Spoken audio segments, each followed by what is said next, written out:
সৈয়দুশ শুহাদা শহীদে কারবালা সৈয়দনা হযরত ইমাম হুসাইন আলাইহিস সালাম তাকে কারবালার মরু প্রান্তরে 3 দিন ভুখা ও পিপাসার্ত অবস্থায় নির্মমভাবে ও নিষ্ঠুরতার সহিত অত্যাচারের চরম পর্যায়ে পৌঁছে তাকে শহীদ করা হয়েছে। 8 দিন কারবালার মাঠে তাদেরকে বন্দি করে রাখা হয়েছিল, মানে কারবালার শরীফের বাইরে যেতে দেওয়া হয়নি। 2রা মুহররম ইমাম পাক কারবালার জমিনে তশরিফ এনেছিলেন। সেই দিন থেকে ইয়াজিদ বাহিনী ওনাকে ঘিরে রেখেছিল। 6 মুহররমুল হারাম, যেদিন আমার আকা ও মৌলা, আমার শায়েখ, আমার মুর্শিদ বড় হুজুর পাক সৈয়দনা হযরত সৈয়দ শাহ রশিদ আলী আল কাদরি আল হাসানি আল হুসাইন আল বাগদাদি আলাইহিস সালাতু ওয়াস সালাম যেদিন বেশালে হক লাভ করেন, ওই তারিখে বদবাক ইবনে জিয়াদ আরও 4000 সেনা আমর ইবনে সাদের নেতৃত্বে প্রেরণ করে এবং নির্দেশ জারি করে যেন ফোরাতের পানি অবরোধ করা হয় এবং হুসাইনি কাফেলায় 1 বিন্দু যেন পানি না পৌঁছায়। সেই মোতাবেক 6 তারিখে 4000 সেনা কুফা থেকে কারবালার জমিনে এসে পৌঁছায় এবং 7 তারিখ থেকে ওনাদের জন্য পানি বন্ধ করে দেয়। কুফা থেকে যে সেনা আসলো এগুলো সব কুফি ছিল, 4000 সব। সিরিয়া থেকে তখন সৈন্য আসেনি, শামের সৈন্য আসেনি, ইয়াজিদি লস্কর তখন আসেনি। ইয়াজিদের নুমাইন্দা ইবনে জিয়াদি পাঠিয়েছে 4000 সেনা আমর ইবনে সাদের নেতৃত্বে। সে ওই সেনাপতি ছিল, কমান্ডার ছিল, কিন্তু এ সমস্ত সোলজার ছিল সব কুফার। যে কুফিরা ইমাম পাককে চিঠির পর চিঠি 2 ব্যাগ ভর্তি চিঠি দিয়ে ওনাকে ডেকেছিল যে আপনি ছাড়া আমাদের আর কোনো ইমাম নাই, আপনি আসেন, আপনি যদি না আসেন তাহলে কিয়ামতের দিন আমরা আল্লাহ তাআলার কাছে বলবো যে আমাদের ইমাম ছিলেন, আমরা তাকে ডেকেছিলাম কিন্তু আমাদের আহ্বানে তিনি কোনো সাড়া দেননি।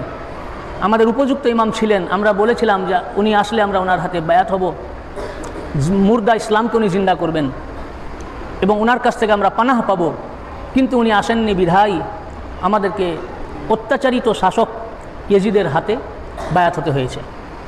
এইরকমভাবে তাকে চিঠির পর চিঠি দিয়ে দাওয়াত করার পরে তারাই ওনার পানি অবরোধ করলো, তারাই ওনাকে মজবুর করলো, তারা ওনাদের উপরে জুলুম অত্যাচার করলো।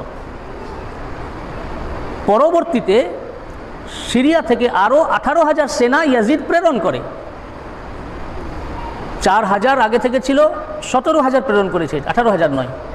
মানে 1000 হর ইবনে ইয়াজিদ 1000 সেনা নিয়ে প্রথমে এসেছিল, পরে আমর ইবনে সাদের নেতৃত্বে 4000 পাঠানো হলো, 5000 হলো, আর 17,000 সেনা সিরিয়া থেকে পরে আসলো।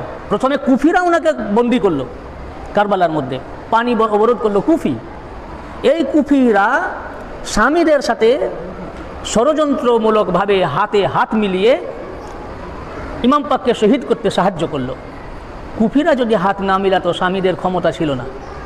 পরে 17,000 সেনা ইয়াজিদ পাঠালো, 5 আর 17তে কত হয়? 22,000 সেনা কারবালায় আসলো। দেখুন 72 জন ইমাম পাকের এই ব্যক্তিদের সাথে, এনাদেরকে আমি সৈনিক বলবো না, এনারা যুদ্ধ করতে আসেননি। কিন্তু যুদ্ধ করতে আসলে কেউ নিজের বিবি বাচ্চাদেরকে আনে না যুদ্ধ করতে, নিজের বোনকে যুদ্ধ করতে আনে না। 6 মাসের দুধ, তখন 6 মাসও নয়, তারও কম, কারবালায় এসে 6 মাস হলো। দুগ্ধপোষ্য শিশুকে যুদ্ধক্ষেত্রে নিয়ে আসে না, উনি জেহাদ করতে আসে নাই, ওনাকে ওরা মজবুর করেছিল।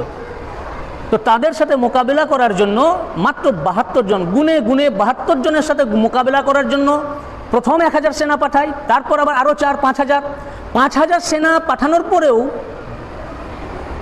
5,000 সেনা পাঠানোর পরেও ইতমিনান হচ্ছে না, যে না ওনারা এতই শক্তিশালী যে 72 জন সেনা কাফি 5,000কে পরাস্ত করার জন্য। এটা ওদেরও বিশ্বাস ছিল, 5,000 সেনাকে পর্যুদস্তু করার জন্য 72 জন যথেষ্ট। কাজেই তারা ভীত ত্রস্ত হয়ে আরও 17,000 সেনা, 22,000 সেনা মোতায়েন করলো। 72 জনকে শহীদ করার জন্য তাদেরকে 22,000 সেনা মোতায়েন করতে হচ্ছে।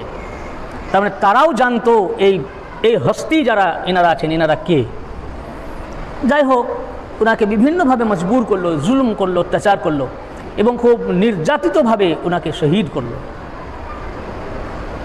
শাহাদাত পাকের পর যখন শহীদ হয়ে গেলেন ইমাম পাক, শাহাদাত পাকের সাথে সাথে আমি এই ঘটনা আগে বলেওছি যে সমস্ত আকাশ অন্ধকার হয়ে গেল, এমন অন্ধকার হয়ে গেল একদম রাত হয়ে গেল। রাবি রিওয়ায়াত করছেন, ইমাম তাবরানি হাদিস রিওয়ায়াত করেছেন, তাবরানি শরীফের এই হাদিসে পাক, হাদিসের কেতাবে, তারিখের কেতাব শুধু নয়, তারিখ তো বলছি আমরা, বলবো হাদিস শরীফও। এমন অন্ধকার হয়ে গেল যে রাবি রিওয়ায়াত করছেন রাতের বেলায় যেমন আকাশের সমস্ত নক্ষত্র উদিত হয়, ওই রকম আকাশের সমস্ত নক্ষত্র উদয় হয়ে গেল, উদিত হয়ে গেল, অন্ধকারে ছেয়ে গেল। তারপর আকাশ লাল হয়ে গেল। বলেন 1 সপ্তাহ সারা পৃথিবী অন্ধকার ছিল, সূর্য উঠেনি। ইমাম পাকের শোকে 1 সপ্তাহ সূর্য উঠেনি, অন্ধকার ছিল। এ ঘটনা ইমাম আল্লামা জালালউদ্দিন সিউতি তা তারিখুল খোলাফার মধ্যে রিওয়ায়াত করেছেন, বা খাসায়েসুল কুবরার মধ্যেও রিওয়ায়াত করেছেন। আকাশ রক্তবর্ণ হয়ে গেল, রক্তিম, সঙ্গে সঙ্গে আকাশ থেকে রক্ত বর্ষণ শুরু হলো। এমন রক্ত বর্ষণ শুরু হলো, রাবি বর্ণনা করছেন যা ইমাম আল্লামা নুরউদ্দিন আব্দুর রহমান জামি রহমতুল্লাহ আলাই তার শাওয়াহিদুন নবুয়াত কিতাবের মধ্যে উল্লেখ করেছেন, যে রাবি বর্ণনা করছেন যে আমরা আমাদের খোলা আকাশের নিচে যে সমস্ত পাত্র রাখা ছিল, সকালবেলায় উঠে দেখি সমস্ত পাত্র, বৃষ্টি হলে পাত্র বৃষ্টি পানিপূর্ণ হয়ে যায়, ওইরকম সমস্ত পাত্রগুলো রক্তপূর্ণ হয়ে গেছে, রক্ত বৃষ্টি হয়েছে। ইমাম পাকের শাহাদাত পাকে আসমানও কাঁদছে, আসমান ক্রন্দন করছে, রক্ত ঝরছে। ভাই আমি এ তো 61 হিজরির ঘটনা, আসমান থেকে রক্ত ঝরা। আপনারাই তো রক্ত ঝরতে দেখেছেন এই মঙ্গলকোটবাসী, দেখেননি? আমার কাছে এই মঙ্গলকোট পাকের অনেকেই বর্ণনা করেছেন, ডাবলু ভাই বর্ণনা করেছেন, আবদুল্লাহ আনসারি ভাই বর্ণনা করেছেন, এবং আমি একটি কিতাব লিখেছি ইসলাম ও কারবালা, সেই কিতাবে এই ঘটনা উল্লেখ করেছি। যিনারা আমাকে বর্ণনা করেছেন, আবদুল্লাহ ভাই, ডাবলু ভাই, ওনাদের এই রাবির এ দিয়ে আপনারা সকলেই দেখেছেন। 2018 সালের ঘটনা না? 2018 না 18 ছিল মনে হয়। হ্যাঁ হ্যাঁ, এই গৌসে সানি পাকের মাজার পাকের যেখানে আপনারা মাতম পাক করেন ওই পিছন দিকে না? হ্যাঁ, ওইখানে আপনারাই তো দেখেছেন যে বসেছিলেন মাতম পাক করার জন্য, মাতম পাক হবে। এমন সময় একটা অন্ধকার কুয়াশার মতো না? গ্রীষ্মকালে কুয়াশা হয়, কুয়াশা গ্রীষ্মকালে হয়, মাতম তো গ্রীষ্মকালে করছিলেন, তখন তো গরমকাল। কিন্তু শীতকালে যেমন কুয়াশা হয়, পুরা কুয়াশা এসে, আমার বর্ণনা ভুল হলে বলবেন, কেন আপনাদের মাঝে বলছি, আপনারা প্রত্যক্ষদর্শী, আমি শ্রোতা, আমি প্রত্যক্ষদর্শী না, আপনাদের থেকে শুনে বলছি, আপনারা প্রত্যক্ষদর্শী। কুয়াশার মতো অন্ধকার হয়ে গৌসে সানি পাকে রওজা পাক এবং তার পার্শ্ববর্তী এলাকা ছেয়ে গেল। তারপরে আপনারা বসেছিলেন, দেখছেন আপনাদের হাতে, জামাতে, কাপড়ে রক্ত ঝরে ঝরে পড়ছে। এমনকি আমাকে ডাবলু ভাই বর্ণনা করলেন যে আমি পীর পুকুরে তখন অজু ফরমাচ্ছিলাম, অজু করে উঠছি তো দেখছি হঠাৎ আমার হাতের টোপা টোপা রক্ত। এটা আপনাদের চোখে দেখা ভাই, এটা কেতাবে পড়া নয়, কারো শোনা নয়, কোনো রাবির বর্ণনা লাগবে না, আপনারা প্রত্যক্ষদর্শী, নিজের চোখে দেখেছেন। যেটা 61 হিজরির 10ই মুহররম ইমাম পাকের শাহাদাত পাকের দিন আসমান থেকে রক্ত বর্ষণ হয়েছিল, ঠিক একই ঘটনা মঙ্গলকোট পাক, কারিগর পাড়া, গৌসে সানি পাকে রওজা পাকে 2018 সালের 10ই মুহররম ওই যে কুয়াশার মতো দেখলেন, এটা কুয়াশা নয়, হতে পারে ফেরেশতারা ভিড় করেছিলেন মাতম পাক করার জন্য। আসমানি রেজালুল গায়েব, যারা রেজালুল গায়েব গৌসে সানি পাকে রওজা পাকে জিক্রে শাহাদাত করার জন্য, জিক্রে শাহাদাতের মজলিসে ওনারা হাজির হয়েছেন। আসমানে তারা মাতম পাক করছিলেন এবং আপনারা প্রত্যক্ষদর্শী যারা প্রেজেন্ট ছিলেন, প্রত্যেকের গায়ে রক্ত পড়েছে, রক্তের ছিটা পড়েছে। তার মানে শুধু 61 হিজরির 10ই মুহররম নয়, আজও পর্যন্ত রেজালুল গায়েব এবং আল্লাহর ফেরেশতারা আসমানে জিক্রে শাহাদাতের উপর, গামে হুসাইনের উপর, উলফাতে হুসাইনের উপর ইমাম পাকের শোকে মাতম জারি করছেন, শুরু নয় রক্ত মাতম করছেন। এটা আপনারা প্রত্যক্ষদর্শী, নিজেরাই দেখেছেন, আজও করছেন, কিয়ামত পর্যন্ত করতে থাকবেন। দেখবেন প্রত্যেক বছর কোথাও না কোথাও এই ঘটনা ঘটছে, কোথাও না কোথাও এই ঘটনা ঘটছে প্রত্যেক বছর। তো ইমাম পাকের শাহাদাত পাকের সাথে সাথে আসমান ক্রন্দন করতে শুরু করলো, রক্ত বর্ষণ হতে লাগলো। উম্মে সালমা রাদিয়াল্লাহু আনহা রিওয়ায়াত করছেন, যখন ইমাম পাক শহীদ হলেন আমি নিজের কানে শুনেছি জিন জাতিকে ক্রন্দন করতে এবং মাতম করতে, জিন জাতিকে ক্রন্দন করতে এবং মাতম করতে, তারা মাতম করছিল, মার্সিয়া পাঠ করছিল আর মাতম করছিল। এবং রাবি বর্ণনা করছেন যা ইমাম তাবরানি উম্মে সালমার হাদিস আমার কিতাবে 8 থেকে 10টা কিতাব থেকে রিওয়ায়াত করা হয়েছে। আল বিদায়া ওয়ান নিহায়াতে হাদিস শরীফ এসেছে জিনের ক্রন্দন করার কথা, নওহাজারি মাতমের কথা। ইবনে হাজার আসকালানি তাহজিবুত তাহজিবের মধ্যে রিওয়ায়াত করেছেন। এই হাদিস ইমাম তাবরানি মুজাম আল কবীরে রিওয়ায়াত করেছেন। এই হাদিস তারিখুল খোলাফার মধ্যে আল্লামা জালালউদ্দিন সুয়ুতি রিওয়ায়াত করেছেন। এই হাদিস হাফিজ ইবনে কাসির আল বিদায়া ওয়ান নিহায়ার মধ্যে রিওয়ায়াত করেছেন। এই হাদিস হাফিজ আবু নুআইম ইসফাহানি তিনি তার কিতাবে রিওয়ায়াত করেছেন। এরকমভাবে মুহাদ্দিসিনে কিরাম ও মুআররিখিনে কিরামের এক জামাতে হাদিস রিওয়ায়াত করেছেন যে উম্মুল মুমিনিন উম্মে সালমা রাদিয়াল্লাহু আনহা রিওয়ায়াত করছেন যে আমি নিজের কানে ইমাম পাকের শাহাদাত পাকের দিন 10ই মুহররম শুক্রবার দুপুরবেলায় জিন জাতিকে আমি ক্রন্দন করতে শুনেছি, নওহাজারি করতে শুনেছি এবং মার্সিয়া পাঠ করতে শুনেছি, মাতাম করতে আমি শুনেছি যে তারা কাঁদছে ইমাম পাকের উপরে। এবং যখন ইমাম পাক শহীদ হয়ে গেলেন, বাইতুল মাকদিসের এমন কোনো পাথর ছিল না যে পাথরের নিচ থেকে তাজা রক্ত বের হয়ে আসেনি। লাম্মা কুতল আল হুসাইন ইবনে আলী, যখন ইমাম হুসাইন ইবনে আলী আলাইহিস সালাম শহীদ হয়ে গেলেন, তখনই বাইতুল মাকদিসের প্রত্যেকটা পাথরের তলা থেকে রক্ত বেরিয়ে আসছিল। শাম দেশের সিরিয়ার প্রত্যেক পাথরের তলা থেকে রক্ত বেরিয়ে আসছিল। অর্থাৎ ইমাম পাকের শোকে জমিনও ক্রন্দন করছে, মাটি ক্রন্দন করছে, পাথর ক্রন্দন করছে, আসমান ক্রন্দন করছে, বাতাস ক্রন্দন করছে, রেজালুল গায়েব তারা ক্রন্দন করছেন, মালায়েকাত ক্রন্দন করছেন। এবং হুজুর আকরাম সাল্লাল্লাহু আলাইহি ওয়া সাল্লাম হাদিসে পাক ইমাম তিরমিজি রিওয়ায়াত করেছেন, ওই দিনে মিশকাত শরীফে আসছে উম্মে সালমা রাদিয়াল্লাহু আনহা নিজে রাবি এবং হাদিস হযরত আব্বাস বিন আব্দুল মুত্তালিব আলাইহি রাদিয়াল্লাহু আনহু তিনিও হাদিস রিওয়ায়াত করেছেন। আব্বাস রাদিয়াল্লাহু আনহু বলেছেন আমি দুপুরবেলায় শুয়ে আছি, রাসূল পাক সাল্লাল্লাহু আলাইহি ওয়াসাল্লামকে স্বপ্নে দেখি তার চুল দাড়ি এবং মাথায় মাটি লেগে আছে, হাতে একটি রক্তপূর্ণ বোতল। আমি জিজ্ঞাসা করলাম ইয়া রাসূলুল্লাহ আপনার এই হাল কে করলো, কি হয়েছে, হাতে ওটা কি? মা হাজা, আপনার হাতে ওটা কি? তো রাসূল পাক সাল্লাল্লাহু আলাইহি ওয়াসাল্লাম হাজা দামুল হুসাইন ওয়া সাহাবিহি, এটা হচ্ছে রসুল ইমাম হুসাইন আলাইহিস সালাম এবং তার সঙ্গী সাথীদের রক্ত। সকাল থেকে আমি কারবালায় উপস্থিত ছিলাম এবং ইমাম পাক এবং তার সঙ্গী সাথীদের রক্ত এই বোতলে আমি কালেক্ট করছিলাম। ইবনে আব্বাস বলছেন, ইবনে আব্বাস ঘুম থেকে উঠেই ইন্না লিল্লাহি ওয়া ইন্না ইলাইহি রাজিউন করলেন। সঙ্গী সাথীরা জিজ্ঞাসা করলো কি ব্যাপার, আপনি ঘুম থেকে উঠেই ইন্না লিল্লাহি ওয়া ইন্না ইলাইহি রাজিউন করলেন কেন? বলে ইমাম হুসাইন আলাইহিস সালাম শহীদ হয়ে গেছেন। আপনি কি করে বুঝলেন? তখন এই বর্ণনা করলেন, আমি এখনই স্বপ্নে রাসূল পাককে দেখলাম, উনি আমাকে খবর দিলেন। ঠিক একই সময় উনি মক্কা শরীফে ছিলেন, একই টাইমে মদিনা শরীফে উম্মে সালমা রাদিয়াল্লাহু আনহার ঘর ইমাম তিরমিজি রিওয়ায়াত করেছেন, তিরমিজি শরীফের দ্বিতীয় খণ্ডে 218 পৃষ্ঠায় বর্ণনা করছেন যে হযরত সালমা হাদিসের রাবি, উনি বলছেন দাখালতু আলা উম্মে সালমা ওয়া হিয়া তাবকি, আমি উম্মে সালমার ঘরে প্রবেশ করলাম তো দেখছি উম্মে সালমা কাঁদছেন। দেখেন ভাই, উম্মুল মুমিনিনও কাঁদছেন, তো কাঁদতে বাকি কে আছে? আসমান কাঁদছেন, জমিন কাঁদছেন, সমস্ত পয়গম্বর কাঁদছেন, রেজালুল গায়েবরা কাঁদছেন, মালায়েকাতরা কাঁদছেন, পৃথিবী কাঁদছে, মাটি কাঁদছে, পাথর কাঁদছে, আসমান কাঁদছে, জমিন কাঁদছে। কাঁদে না শুধু মোল্লারা, এরাই শুধু মুহররম পাক করে না, এরাই শুধু করে না। এবং তাদের খেতাবে আছে, আমি মুহররম পাকের ওয়াজের মজলিসে আমি সেই রেফারেন্সগুলো দিব, আজকে আমি সেই রেফারেন্সটা তো দিচ্ছি না। কানজুল ইমানের মধ্যে আছে কোরআন পাকের আয়াতের তাফসিরে জিক্রে শাহাদাত করার জন্য, মার্সিয়া করার জন্য, নওহা করার জন্য কানজুল ইমানের মধ্যে আছে। এবং তাজিয়া পাক করা যে আমরা যে করি, এরপর ফতোয়া আছে। আহমদ রাজা খান বারেলভি সে নিজেই ফতোয়া দিয়েছে তাজিয়া যায়, আবার তার অনুসারীরা বলছে হারাম। অবশ্য ওখানে একটা ও চালাকি করেছে। কি করেছে? তাকে ফতোয়া জিজ্ঞাসা করা হয়েছে যে তাজিয়া পাক করা এটা কি জায়েজ না না জায়েজ? তার উত্তরে বলেছে যে না, তাজিয়া পাক করা জায়েজ আছে, তবে তাজিয়া পাক ওই রকম করতে হবে, এরা যে তাজিয়া করছে এটা জায়েজ নয়, মানে আমরা যেটা করি এটা জায়েজ নয়। তাজিয়া পাক ওই রকম করতে হবে যে ইমাম হুসাইন আলাইহিস সালামের যে রওজা পাক আছে হুবহু ওই রওজা পাকের নকশা করতে হবে, তাহলে জায়েজ। আর যদি ওই রওজা পাকের নকশা না হয় তাহলে জায়েজ নয়। আমার বক্তব্য, তুমি আমরা যে তাজিয়া পাক করছি তোমার দৃষ্টিতে এটা ঠিক নয়, এটা জায়েজ নয়, কিন্তু জায়েজ আছে। সেটা যে ইমাম পাকের রওজা পাকের নকশার মতো করলে ওরকম করে তাজিয়া পাক করা যায়। তো ভাই, গোটা দুনিয়ার লোক তো ভুল কাজ করছে, আর তোমরা একটা মার্কাজ, তো সঠিকভাবে তাজিয়া পাক করে আমাদেরকে একবার দেখিয়ে দাও না যে কোনটা জায়েজ, কিভাবে তাজিয়া পাক করতে হবে। মানুষ যখন ভুল কাজ যখন করছে তোমার দৃষ্টিতে, তো তোমার উপরে তো একটা দায়িত্ব যে তোমাদের প্রত্যেক মাদ্রাসায় কি উপায়ে তাজিয়া পাক করা যায় যেটা করে মানুষকে হেদায়েত করা। তো গুমরাহ তো তোমরাই করছো, মানুষকে গুমরাহ তো তোমরাই করছো। তোমাদের আজ উচিত ছিল কোনটা সঠিক, তোমাদের দৃষ্টিকোণ থেকে যদি আমাদেরটা ভুল, তো ঠিক যেটা বলছো সেটা করে দেখিয়ে দাও। তাজিয়া পাককে তোমরা তো জায়েজ বলেছে তোমাদের ইমাম, তো ঠিক যেটা সেটা তোমাদের প্রত্যেক মাদ্রাসায় সঠিক তাজিয়া পাক করে শিক্ষা দাও, আমাদেরকে শিখাও, তাহলে আমরা শিখি। সেটাও তো তোমরা করছো না। তো গুমরাহ হচ্ছে তো তোমাদের কারণেই মানুষ, তাহলে তোমরাই গুমরাহ করছো মানুষকে।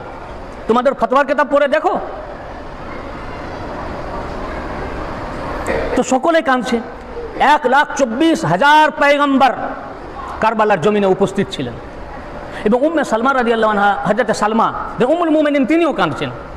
ভাই, যারা এই কান্না করা, নওহা করা, মাতম করা, মরসিয়া করা হারাম বলে, হারামটা কার উপরে বললো? মেদিনীপুর দরবার পাকের উপর না মেদিনীপুর দরবারের ভক্তদের উপর? কেঁদেছেন কে? কেঁদেছেন উম্মুল মুমিনিন? কেঁদেছেন কে? সাহাবায়ে কেরাম? কেঁদেছেন কে? আহলে বাইতে কেরাম? কেঁদেছেন কে? আল্লাহর রাসূল? কেঁদেছে কে? আসমান? কেঁদেছে জমিন? কেঁদেছে রিজালুল গায়ব? কেঁদেছেন মালায়েকাত? এরা কেঁদেছেন, এনারা আগের, তারা কেঁদেছেন তাই আমরা কাঁদছি। তারা কেঁদেছেন, তারা নওহা করেছেন তাই আমরা নওহা করছি, তাই আমরা কাঁদছি। তো তোমরা যে কান্নাকে হারাম বলো, আমাদের কান্নাকে তো হারাম বলো না। আমরা তো কাউকে অনুসরণ করছি, আমরা তো রাসূল পাককে অনুসরণ করে কাঁদছি। তো তোমরা যে হারাম ফতোয়া দিচ্ছ, ফতোয়া দিতে গিয়ে ফতোয়াটা কোথায় যাচ্ছে? রাসূল পাকের আমলকে হারাম বললো, রাসূলুল্লাহর কর্মকে হারাম বললো, রাসূলুল্লাহর নওহাকে হারাম বললো। ভাই, হুজুর যেটা করেন ওটা দ্বীন, ইসলাম। অতএব জিক্রে শাহাদাত করা, মারসিয়া করা, মাতম করা, এটা ধর্ম, এটা ইসলাম, এটা দ্বীন। আর যে দিনে মুহররম পাক নাই, ওই দিনের নাম ইসলাম নয়। হোক সিধা দাড়ি 3 হাত লম্বা, ওই ধর্মের নাম ইসলাম নয়। ইসলাম ওই ধর্মের নাম কেন? ইসলাম হুজুর এনেছেন, হুজুর দেখিয়েছেন ইসলাম কেমন। উনি জিক্রে শাহাদাতের উপরে নওহা করেছেন, মাতম করেছেন, মারসিয়া করেছেন। তো জিক্রে শাহাদাত যে ধর্মে আছে ওটার নাম ইসলাম, ওটা হুজুরের ধর্ম, রাসূল পাকের ধর্ম। এবং আল্লাহ পাক প্রকৃতিকে শোকাহত করিয়ে দেখাচ্ছেন, প্রকৃতিকে শোকাহত করাচ্ছেন। আল্লাহ পাক ও দিন দেখাচ্ছেন, দেখো ধর্ম কি। তাই জমিনের কি জীবন আছে নাকি? মাটির কি জীবন আছে যে মাটি কাঁদবে? এবং আসমান ও জমিনের ক্রন্দনের কথা কোরআন পাকে এসেছে সূরা দাহরের মধ্যে, হ্যাঁ, সূরা দোখানের মধ্যে আসমান এবং জমিনের ক্রন্দনের কথা। তাহলে জমিন কাঁদে, কোরআনে আয়াত পাক আছে। আসমান কাঁদে, তাহলে আসমানের কি প্রাণ আছে না জমিনের প্রাণ আছে? কাঁদে কি করে? আল্লাহ পাক কাঁদাচ্ছেন। আসমান থেকে, আসমানে রক্ত আছে নাকি? রক্ত কি করে ঝরবে? আল্লাহ পাক ঝরাচ্ছেন। সূর্যগ্রহণ হয়ে গেল, অন্ধকার হয়ে গেল দুপুর বেলায়, অন্ধকার কে করে? মানুষ। এটা মানুষের কাজ। অন্ধকার কে করছেন? আল্লাহ পাক করছেন। রক্ত বৃষ্টি কে ঝরাচ্ছেন? আল্লাহ পাক করাচ্ছেন। আকাশে তো রক্ত নাকি? আল্লাহর কুদরত থেকে ঝরছে। তার মানে খোদা প্রকৃতির মাধ্যমে শোকের একটা পরিবেশ তৈরি করছেন আল্লাহ তাআলা। আসমানকে দিয়ে, জমিনকে দিয়ে, সমস্ত সৃষ্টি জগৎকে দিয়ে শোকের একটা মাহল তৈরি করছেন, শোকের একটা পরিবেশ তৈরি করছেন এবং সারা মাখলুককে শোকাহত করছেন। তো শোকাহত তো খোদা করছেন। খোদা শোকাহত করছেন, করাচ্ছেন। তো শোকাহত করাটা আল্লাহর দ্বীন, আল্লাহর ধর্ম। আর জিক্রে শাহাদাতের বিরুদ্ধে শোকাহত হওয়াকে যারা হারাম বলে, এরা আল্লাহর দ্বীনের বাইরে, এরা আল্লাহর দ্বীন থেকে খারিজ। কি বুঝতে পারছেন না? এরা আল্লাহর দ্বীনের বাইরে। তাই আমাদের মেদিনীপুর দরবার থেকে আসল দ্বীন চালিত হচ্ছে, যে দিন হুজুর দেখিয়ে গেছেন, যে দিন, যে ইসলাম হুজুর দিয়ে গেছেন, সেই ইসলামটাকে মেদিনীপুর দরবার আহলে বাইতুর রাসূল ওনারা এগিয়ে নিয়ে যাচ্ছেন। আর ওনাদেরকে ফলো করে ওনার মুরিদান, ভক্ত, আশিকানেরা এই দিনের উপরে কায়েম আছে।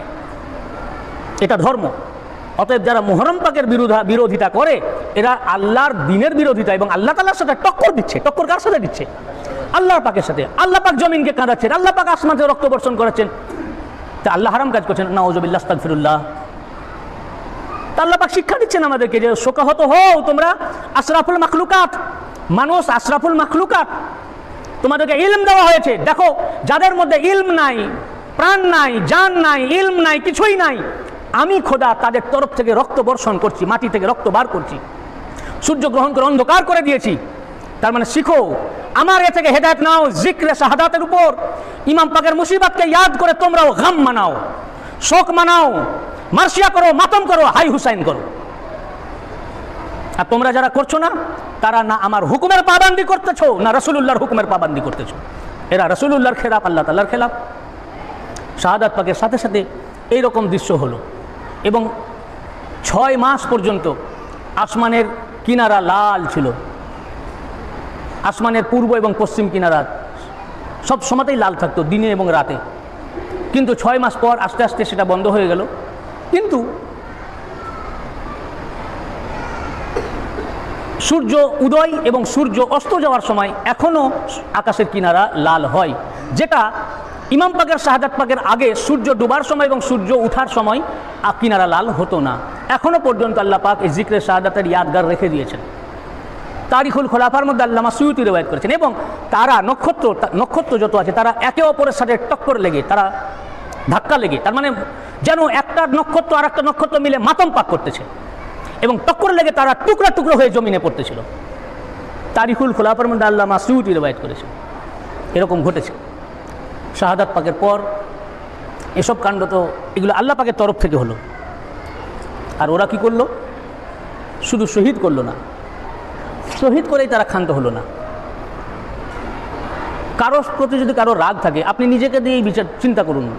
কারো প্রতি যদি আপনার যদি কারো প্রতি রাগ থাকে এবং রাগটা যদি ক্লাইম্যাক্সে চলে যায়, মানে এত রাগ, এমন একটা আপনার রাগ হয়েছে, তার প্রতি এমন একটা বিতৃষ্ণা এসে গেছে যে ক্লাইম্যাক্সে চলে গেছে তার প্রতি রাগ, আপনি দিগ্বিদিক জ্ঞানশূন্য হয়ে তাকে আপনি খুন করে দিলেন। রাগের সর্বোচ্চ পরিণতি হচ্ছে খুন। তারপরে তার কিছু নাই, না আছে? খুন করার পর আর কিছু নাই। বরং যত বড়ই গুন্ডা হোক, রাগী হোক, এরকমও আছে গুন্ডা বা রাগী লোক বা এরকম যে খুন করার পরেও আফসোস করেছে যে যা, আমি রাগ বছর তাকে মেরেই দিলাম, না মারলেই ভালো হতো। পরে আফসোসও করে, এরকমও আছে। আর না হলে অন্তত খুন করে তার শান্তি হয়ে গেল, তারপর কিছু নাই। কিন্তু এদের রাগটা কোন পর্যায়ের? যে আলে নবী, সাধারণ মানুষ নন, নবীর ঘরানা, যার কালেমা তারা পড়েছে, তারই নওয়াসাকে, যাকে রসুল পাক কোনোদিন, আমরা নওয়াসা বলছি কিন্তু আল্লাহ রসুল কোনোদিন নওয়াসা বলেননি, কোনোদিন ইমাম পাককে নাতি বলে ডাকেননি। যখনই ডাকতেন বলতেন আমার বেটা, আমার বেটা, আমার পুত্র, আমার সন্তান। যাকে রসুল পাক এত ভালোবাসতেন, মুহব্বত করতেন, যে ইমাম হুসাইন আলাইহিসসালামকে এবং ইমাম হাসান আলাইহিসসালাম দুইজনাকে ঘাড়ে করে নিয়ে মদিনা শরীফের গলি গলি ঘুরে বেড়াতেন। যে ইমাম পাকের ঘোড়ায় চাপার শখ হলো, তো মসজিদের ভিতরে হামাগুড়ি দিয়ে ইমাম পাককে পিঠে নিয়ে ঘোড়ার মতো হামাগুড়ি দিয়ে হেঁটে বেড়াচ্ছেন। এবং তারা লাগাম চাইলেন, তখন ওনার জুলফি ধরতে বললেন। এত ভালোবাসতেন। বড় ইমাম পাক একবার উনি খাতুনে জান্নাত পাকের বাড়ির পাশ দিয়ে যাচ্ছেন, তো ইমাম পাকের কান্নার আওয়াজ পেলেন। রাসূল পাক সাল্লাল্লাহু আলাইহি ওয়াসাল্লাম সঙ্গে সঙ্গে ঢুকে পড়লেন, বললেন, হে ফাতেমা, তুমি জানো না এই বাচ্চার কান্না আমাকে কষ্ট দেয়? দেখুন, শিশু কাঁদছেন, এই কান্নাও ওনার কষ্ট হয়। কারবালার এই নির্মম অত্যাচার কীরকম কষ্ট দিয়েছে রাসূল পাক সাল্লাল্লাহু আলাইহি ওয়াসাল্লামকে। কোরআন পাকের সূরা আহজাবে আয়াত পাক এসেছে, যারা আল্লাহ রসুলকে কষ্ট দেয় তার জন্য দুনিয়া আখিরাতে তার উপরে লানত এবং চিরকাল তারা জাহান্নামে থাকবে। তখন খাতুনে জান্নাত পাক বলেন, আব্বা, আসলে ওনারা পিপাসার্থ আর বাড়িতে পানি নাই।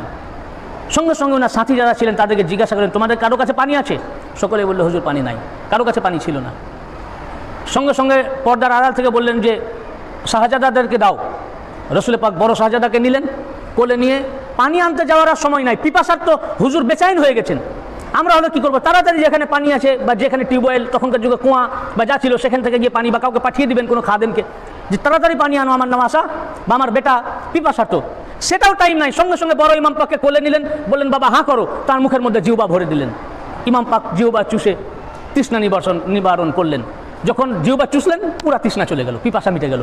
উনাকে কোল থেকে নামিয়ে দিলেন, ছোট ইমাম পাককে নিলেন, উনার মুখের মধ্যে জিহ্বা ভরে দিলেন। তারপরে বললেন, রস পান করো, উনারও তৃষ্ণা মিটে গেল। এইরকম যার পিপাসা এইরকম সহ্য করতেন না রাসূল পাক সাল্লাল্লাহু আলাইহি ওয়াসাল্লাম, তাকে 3 দিন তার পানি বন্ধ করলো তাঁরই উম্মাহ। ইহুদি খ্রিস্টান নয়, কাফির ও মুশরিক নয়, তারই উম্মাত। এবং রাসূল পাক সাল্লাল্লাহু আলাইহি ওয়াসাল্লাম, আবু হুরায়রা রাদিয়াল্লাহু আনহু রিওয়ায়াত করেছেন যে রাসূল পাক সাল্লাল্লাহু আলাইহি ওয়াসাল্লাম ইমাম পাকের, ছোট ইমাম পাক ইমাম হুসাইন আলাইহিস সালামের থুতু মুবারক নিজের মুখের মধ্যে ভরে এমনভাবে চুষতেন যেমন কেউ খেজুর বা চকলেট চুষে, এমন তৃপ্তির সাথে। ছোট ইমাম পাক, দুই ইমাম পাক রাসূল পাকের এমনই জান ছিলেন, এ থেকে অনুভব করা যায়। আপনি অনুভব করুন, তার থুতু মুবারক, ওই বাচ্চা শিশুর থুতু মুবারক নিজের মুখের মধ্যে ভরে নিতেন, তার থুতু মুবারককে নিজে খেতেন, রাসূল পাক খেতেন, পান করতেন। তো শুধু এমনি পান করতেন না, এমন মজার সাথে পান করতেন যেমন একটা মানুষ খেজুর কিংবা চকলেট চুষে তৃপ্তির সাথে খায়, ওই রকমভাবে চুষে চুষে খেতেন। কত পিয়ার করতেন ইমাম পাক কে, রাসূল পাক। সেই ইমাম পাককে শুধু শহীদ নয়, 72 জনকে শুধু শহীদ নয়, শাহাদাত পাকের পর যখন শহীদ হয়ে গেলেন, এক বাদবাক এলো, এসে ওনার যে আমামা ছিল সে আমামাটাকে খুলে নিল। একজন এসে ওনার আবা মুবারকটাকে নিয়ে চলে গেল। একজন আঙুলের আংটিটা খুলে নিয়ে চলে গেল, একজন ওনার বর্ম মুবারক নিয়ে চলে গেল, একজন ওনার বর্ষা নিয়ে চলে গেল, একজন ওনার তরবারি ছিল সেটাকে নিয়ে চলে গেল, ওনার যত যা কিছু ছিল সব কিছু একটা একটা করে খুলে কেড়ে নিয়ে চলে গেল। শুধু তাই নয়, তারপরেও তাদের যেন রাগ, হিংসা, জ্বালাতন মিটছে না। শহীদ করে দেওয়ার পরেও মনে হচ্ছে কিছু হয়নি, প্রতিশোধ হয়নি। তখন কি করলো, রাগে তারা গিরগির করছিল। তাদের যে ঘোড়াগুলো ছিল সেই ঘোড়া দিয়ে ওনার জিসমে আতরকে দলিত মঠিত করে দিল। ঘোড়াগুলোকে এই দিক থেকে একবার ওই দিকে চালনা করলো, আবার ওই দিক থেকে এই দিকে, এবং ঘোড়ার খুরের এতে মাটির সাথে ওনার জিসমে আতহার মিশে গেল। এবং আহলিয়া পাকরা যারা তাঁবুর ভিতরে ছিলেন তারা আওয়াজ শুনেছিলেন যখন ওনার জিসমে আতহারের উপর দিয়ে ঘোড়াগুলো ছুটে যাচ্ছিল, তখন ওনার পাঁজরের হাড়গুলো ভাঙার মর্মর আওয়াজ আসছিল। কি নির্দয়! এই কিসের রাগ, এই কিসের রাগ? ইমাম পাক কি করেছিলেন, তাদের কি এমন ক্ষতি করেছিলেন? কারবালায় ইমাম পাক যুদ্ধে যাওয়ার আগে একটি ভাষণ দিয়েছিলেন, যুদ্ধের ময়দানেই, যুদ্ধ স্টার্ট মানে ওনার যুদ্ধ স্টার্টের আগে। তখন উনি জিজ্ঞাসা করেছেন, সেই বক্তব্যের মাঝে একটি কথা প্রশ্ন করেছিলেন যে একটা মানুষকে যে অপরাধে হত্যা করা যায় তার মধ্যে কোনো দোষ আমার ভিতরে পেয়েছো? সব মাথা নিচু করে দাঁড়িয়ে আছে। তখন উনি জিজ্ঞাসা করলেন যে আমাকে তোমরা কি অপরাধে হত্যা করতে চাও, মানে আমার মধ্যে কি এমন দোষ পেয়েছো, আমার দোষটা কি, আমার অপরাধটা কি যে তোমরা আমাকে হত্যা, আমার রক্তের পিপাসু? সবাই মাথা নিচু করে দাঁড়িয়ে আছে। তাদের ভিতরে একজন তখন বলে উঠল, আপনার কোনো দোষ নাই, আপনার একটি দোষ যে আপনি আলীর ছেলে, আপনার একটি দোষ যে আপনি আলীর ছেলে, আহলে বাইতে রাসূল। আলীর উপরে এত রাগ কেন? উনার ছেলে হওয়ার দোষ কেন হলো তাদের কাছে? সাধারণ ব্যক্তিগত রাগ এই পর্যায়ে কখনো যেতে পারে না। তাদের মেন রাগ হলো ওই জায়গায়, প্রথম হচ্ছে যে 360 মূর্তিকে অপসারণ করে এক আল্লাহকে প্রতিষ্ঠিত করেছিলেন রসুলে পাক। রসুলে পাক প্রথম ঘোষণা দিয়েছিলেন, আর ওই ঘোষণাকে কেউ মেনে নেয়নি। প্রথম অ্যাকসেপ্ট করেছিলেন মওলাই কায়নাত পাক, তার গাওয়াহ দিয়েছিলেন। এবং কাবা শরীফে ঢুকে মক্কা বিজয়ের পর 360খানা মূর্তিকে ভেঙে চুরমার করেছিলেন মওলাই কায়নাত পাক, রসুলে পাক এবং মওলা পাক। এই যে তাদের বাপ দাদার ধর্ম, এই মূর্তিকে ভেঙে চুরমার করে দিলেন, এইটা তাদের মধ্যে ইসলাম গ্রহণ করলেও, 5 ওয়াক্ত মসজিদে নামাজ পড়লেও ভিতরে মূর্তিটা থেকেই গেছিল, ওই রাগটা মিটাতে পারেনি। আরেকটি মেন রাগ ছিল যে বদরের যুদ্ধে, যখন প্রত্যেকটা যুদ্ধে কিন্তু মওলাই কায়নাত পাকের ভূমিকা ছিল। যুদ্ধ জয়ে খাইবার বলেন, খন্দক বলেন, খাইবারে তো হযরত আবু বকরকে ঝান্ডা দিয়ে পাঠালেন, বুখারী মুসলিমে এসছে, তিরমিজি, আহমদ ইবনে হাম্বল, तमाम হাদিসের কিতাবে। বিজয় হয়নি। হযরত উমরের হাতে ঝান্ডা দিলেন, বিজয় হয়নি। লাস্টে বললেন আগামীকাল আমি এমন একজনের হাতে ঝান্ডা ইনায়েত ফরমাবো যিনি আল্লাহ আল্লাহ রসুলকে মোহাব্বত করেন এবং আল্লাহ আল্লাহ রসুল তাকেই মোহাব্বত করেন, তাকে মোহাব্বত করেন। মওলাই কায়নাত পাককে ঝান্ডা ইনায়েত ফরমালেন এবং মওলা আলী আলাইহিস সালাম খাইবার বিজয় করলেন, তরবারির উপরে ভর দিলেন, ভর দিয়ে এক লাফ দিলেন, দুর্গে উঠে গেলেন। এবং তাদের যে মারহাব দুর্গের ভিতরে ছিল তাকে এমন একটা আঘাত করলেন যে এক আঘাতে সে 2 টুকরা হয়ে, মানে মাথা থেকে পা পর্যন্ত 2 ভাগ হয়ে গেল। মওলা পাক জয় করেছেন, তাদেরকে মেরেছেন। খন্দকে ইবনে আব্দে উদ তাকে হত্যা করেছেন। আব্দে উদ যখন, মানে খন্দক চারিদিকে তো পরীক্ষা করা ছিল, একটি ছোট রাস্তা ছিল, ওই রাস্তা দিয়ে আব্দে উদ ঢুকে গেছিল খন্দক যুদ্ধের সময়। এবং রসুল পাকের যে তাবু ছিল তার উপরে তরবারির আঘাত হেনেছিল। তখন রসুল পাক সাল্লাল্লাহু আলাইহি ওয়া সাল্লাম বলেছিলেন, তারিখের কিতাব পড়ে দেখুন, এগুলো হিস্ট্রি তো ভাই কেউ পড়ে না।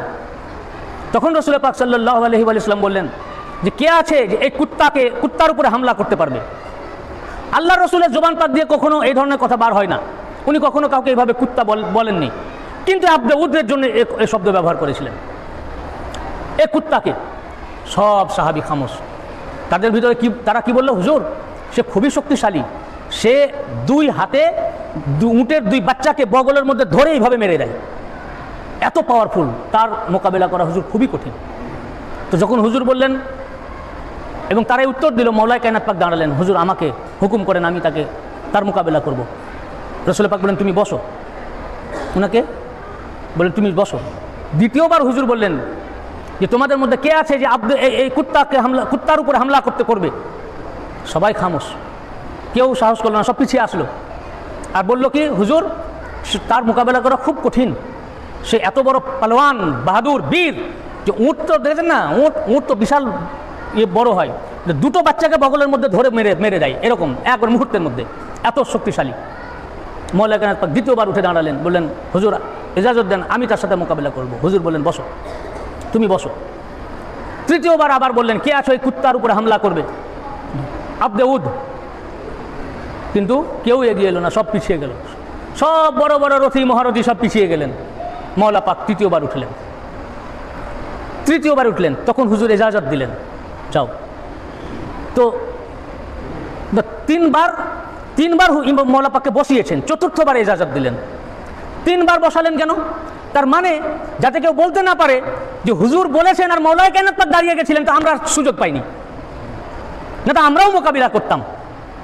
হুজুর বললেন আর মওলা আলী উঠে গেলেন, দিয়ে উনিই তাকে খতম করলেন, তা আমরা আর চান্স পেলাম না, না তো আমরাও বাহাদুর ছিলাম। কিয়ামতের দিনে আল্লাহ পাকের কাছেও তারা এটা হয়তো বলতো যে আমরা তাকে জব্দ করতাম। তাই হুজুর বারবার মওলা পাককে বসালেন আর তাদেরকে বললেন, তারা সবাই খামোশ, তারা যেন দাবি না করতে পারে যে আমি এ কাজের লায়েক ছিলাম। যখন তিনবারেও তারা কেউ কোনো রেসপন্স দিলেন না, তারিখ পড়ে দেখুন, এ আমার ঘরের কাহিনী নয়, তামাম হিস্ট্রিতে কথা লেখা আছে। তৃতীয়বার মওলা পাক, চতুর্থবারে মওলা কায়নাত পাককে বললেন যাও হামলা করো। মওলা কায়নাত পাক তখন ইবনে আব্দে উদকে হামলা করার জন্য যখন এগিয়ে গেলেন, যখন যাচ্ছেন তার দিকে, তখন রাসূল পাক সাল্লাল্লাহু আলাইহি ওয়াসাল্লাম বললেন যে দেখো, কুল্লে ঈমান কুল্লে কুফরের দিকে যাচ্ছে। প্রথমে বলছিলেন যে এই কুত্তার উপরে কে হামলা করতে পারবে, তখন কুল্লে ঈমান কুল্লে কুফর বলেননি। যখনই মওলা কায়নাত পাক যাচ্ছেন, খুব মনোযোগ দিয়ে ঘটনার ব্যাপারটা দেখেন, শুনবেন। যখন মওলা কায়নাত পাক তার দিকে যাচ্ছেন, তখন হুজুর বললেন কি, কুল্লে ঈমান কুল্লে কুফরের দিকে যাচ্ছে। এর মানে কি, কুল্লে ঈমান কুল্লে কুফরের দিকে যাচ্ছে, তার মানে কুল্লে ঈমান মানে সারে ঈমান মওলা আলী মুশকিল কুশা আলাইহিস সালাম, সারে ঈমান মওলা আলী আলাইহিস সালাম। ঈমান মওলা আলী হচ্ছেন ঈমান, আর ইবনে আব্দে উদ সে হচ্ছে কুফর। অর্থাৎ ইনি হচ্ছেন কুল্লে ঈমান আর ইবনে আব্দে উদ কুল্লে কুফর। অর্থাৎ ঈমান আর কুফরের পার্থক্য হুজুর দেখিয়ে দিলেন। যে মওলা আলীর দিকে আসলো ঈমান, আজ ইবনে আব্দে উদের দিকে গেল কাফের। একটি মিসাল দিয়ে দিলেন। অর্থাৎ শুধু ওই ক্ষেত্রে নয়, হর দৌর, হর জামানা, হর যুগে যে মওলা আলীর দিকে আসলো ও ঈমানদার ও মুমিন, যে মওলা আলীর এগেনস্টে গেল ও কুল্লে কুফর, ও কুল্লে কুফরের দিকে গেল। সে খন্দকেই হোক, আর জামালেই হোক, আর সিফিনে হোক, আর কারবালাই হোক, কিয়ামত তক যে মওলা আলীর দিকে আসলো ও কুল্লে ঈমানের দিকে আসলো। আর যে ইবনে আব্দে উদ হোক, মুআবিয়া হোক, ইয়াজিদ হোক, মওলা আলীর দুশমনের দিকে যে গেল ও কুল্লে কুফরের দিকে চলে গেল। তাকবীর, রিসালাত, ইয়া রাসূলুল্লাহ, হায়দারি, ইয়া আলী মাওলা, সৈয়দান, তো এই যে খন্দকেও তিনি অত বড় বীরকে উনি খতম করেছেন, সেখানে তার উপরে এমন একটা আঘাত করলেন, একবার দু টুকরা হয়ে তার জানোয়ারও দু টুকরা হয়ে পড়ে গেল। বুঝলেন না? এই ওদের রাগ। এবং বদরের যুদ্ধে, প্রত্যেকটা যুদ্ধে মওলা কায়নাত পাকই জিহাদ করেছেন এবং তাদেরকে খতম করেছেন। এমনভাবে তরবারি চালনা করতেন, ওনার তরবারি দুই দিকেই কাটতো। এটা জুলফিকার ছিল, এটা জান্নাত থেকে তরবারি এসেছিল। এই তরবারি সামনে এবং পিছনে দুই দিকে কাটতো। এমনভাবে উনি তরবারি চালনা করছিলেন যেমন কলা গাছের মতো, মুহূর্তে মানে কল্পনা করা যায় না, এরকমভাবে মানুষ জাহান্নামে চলে যাচ্ছিল, কাফির ও মুশরিকরা। তাতে ওই উমাইয়া ফ্যামিলির কেউ বাপ মারা গেছে, কেউ চাচা মারা গেছে, কেউ খালু মারা গেছে, কেউ দাদা মারা গেছে, কেউ নানা মারা গেছে, কেউ ফুফা মারা গেছে, সব ওদেরই লোক মারা গেছে। এই যে ওদের লোককে মওলা পাক ওই যুদ্ধে, প্রত্যেকটা যুদ্ধে হত্যা করেছেন, জাহান্নামে পাঠিয়েছেন, এই রাগটা তারা পুষে রেখেছিল, সময়ের অপেক্ষায় ছিল, যার পরিণতি এই কারবালা। এক মূর্তি অপসারণ করে 360 মূর্তিকে যখন হবল ছাদের উপরে ছিল, হবল নামে মূর্তি, তামার মূর্তি, রডে পোঁতা, তাকে যখন নিচে উখড়ে ফেলে দিলেন, চুরমার হয়ে ভেঙে চুরচুর হয়ে গেল। তাদের তখন কলিজাগুলো, তাদের পাঁজরের হাড়গুলো যেন ভেঙে ভেঙে পড়ছিল। এই তাদের একটা রাগ। তাই তো ওরা আস্তিনের ভিতরেও মূর্তি নিয়ে যেত, লুকিয়ে নামাজ পড়ছে, কলমা পড়ে নিয়েছে, আস্তিনে মূর্তি, তার জন্য এইভাবে হাত ঝাড়তো, হাত উপরে তুলতো, রাফা ডাইন, হাত উঁচা করতো। এখন তো আর আস্তিনে ভাই মূর্তি নিয়ে যেতে পারছে না। এখন এরা হৃদয়ের ভিতরে, মুখে লম্বা দাড়ি, নাম আব্দুর রহমান, 3 তলা মাথায় টুপি, মুখে পান, আর এক ওয়াক্ত নামাজ কাজা নয়, 5 ওয়াক্ত মসজিদে নামাজ পড়তেছে, আর আস্তিনে নয়, হৃদয়ের ভিতরে মূর্তিকে ভরে রেখেছে। এই মূর্তি ঢুকে আছে তাদের হৃদয়ে, যার কারণে আজ পর্যন্ত এই কারবালাকে মেনে নিতে পারছে না, ইমাম পাকদেরকে মেনে নিতে পারছে না। এই রাগটা ছিল তাদের, যার কারণে শহীদ করার পরেও তাদের কিন্তু রাগ মিটছে না। জানাজা মুবারকের উপরে ঘোড়া দৌড়িয়ে মাটির সাথে মিশিয়ে দিচ্ছে, ছিন্ন ভিন্ন করে দিয়েছে ইমাম পাকের দেহ মুবারককে। চিন্তা করুন, এটা গল্প নয়, কাহিনী নয়, ফ্যাক্ট, ফ্যাক্ট, ঘটনা, আসল ঘটনা। কিতাব পড়ে দেখুন।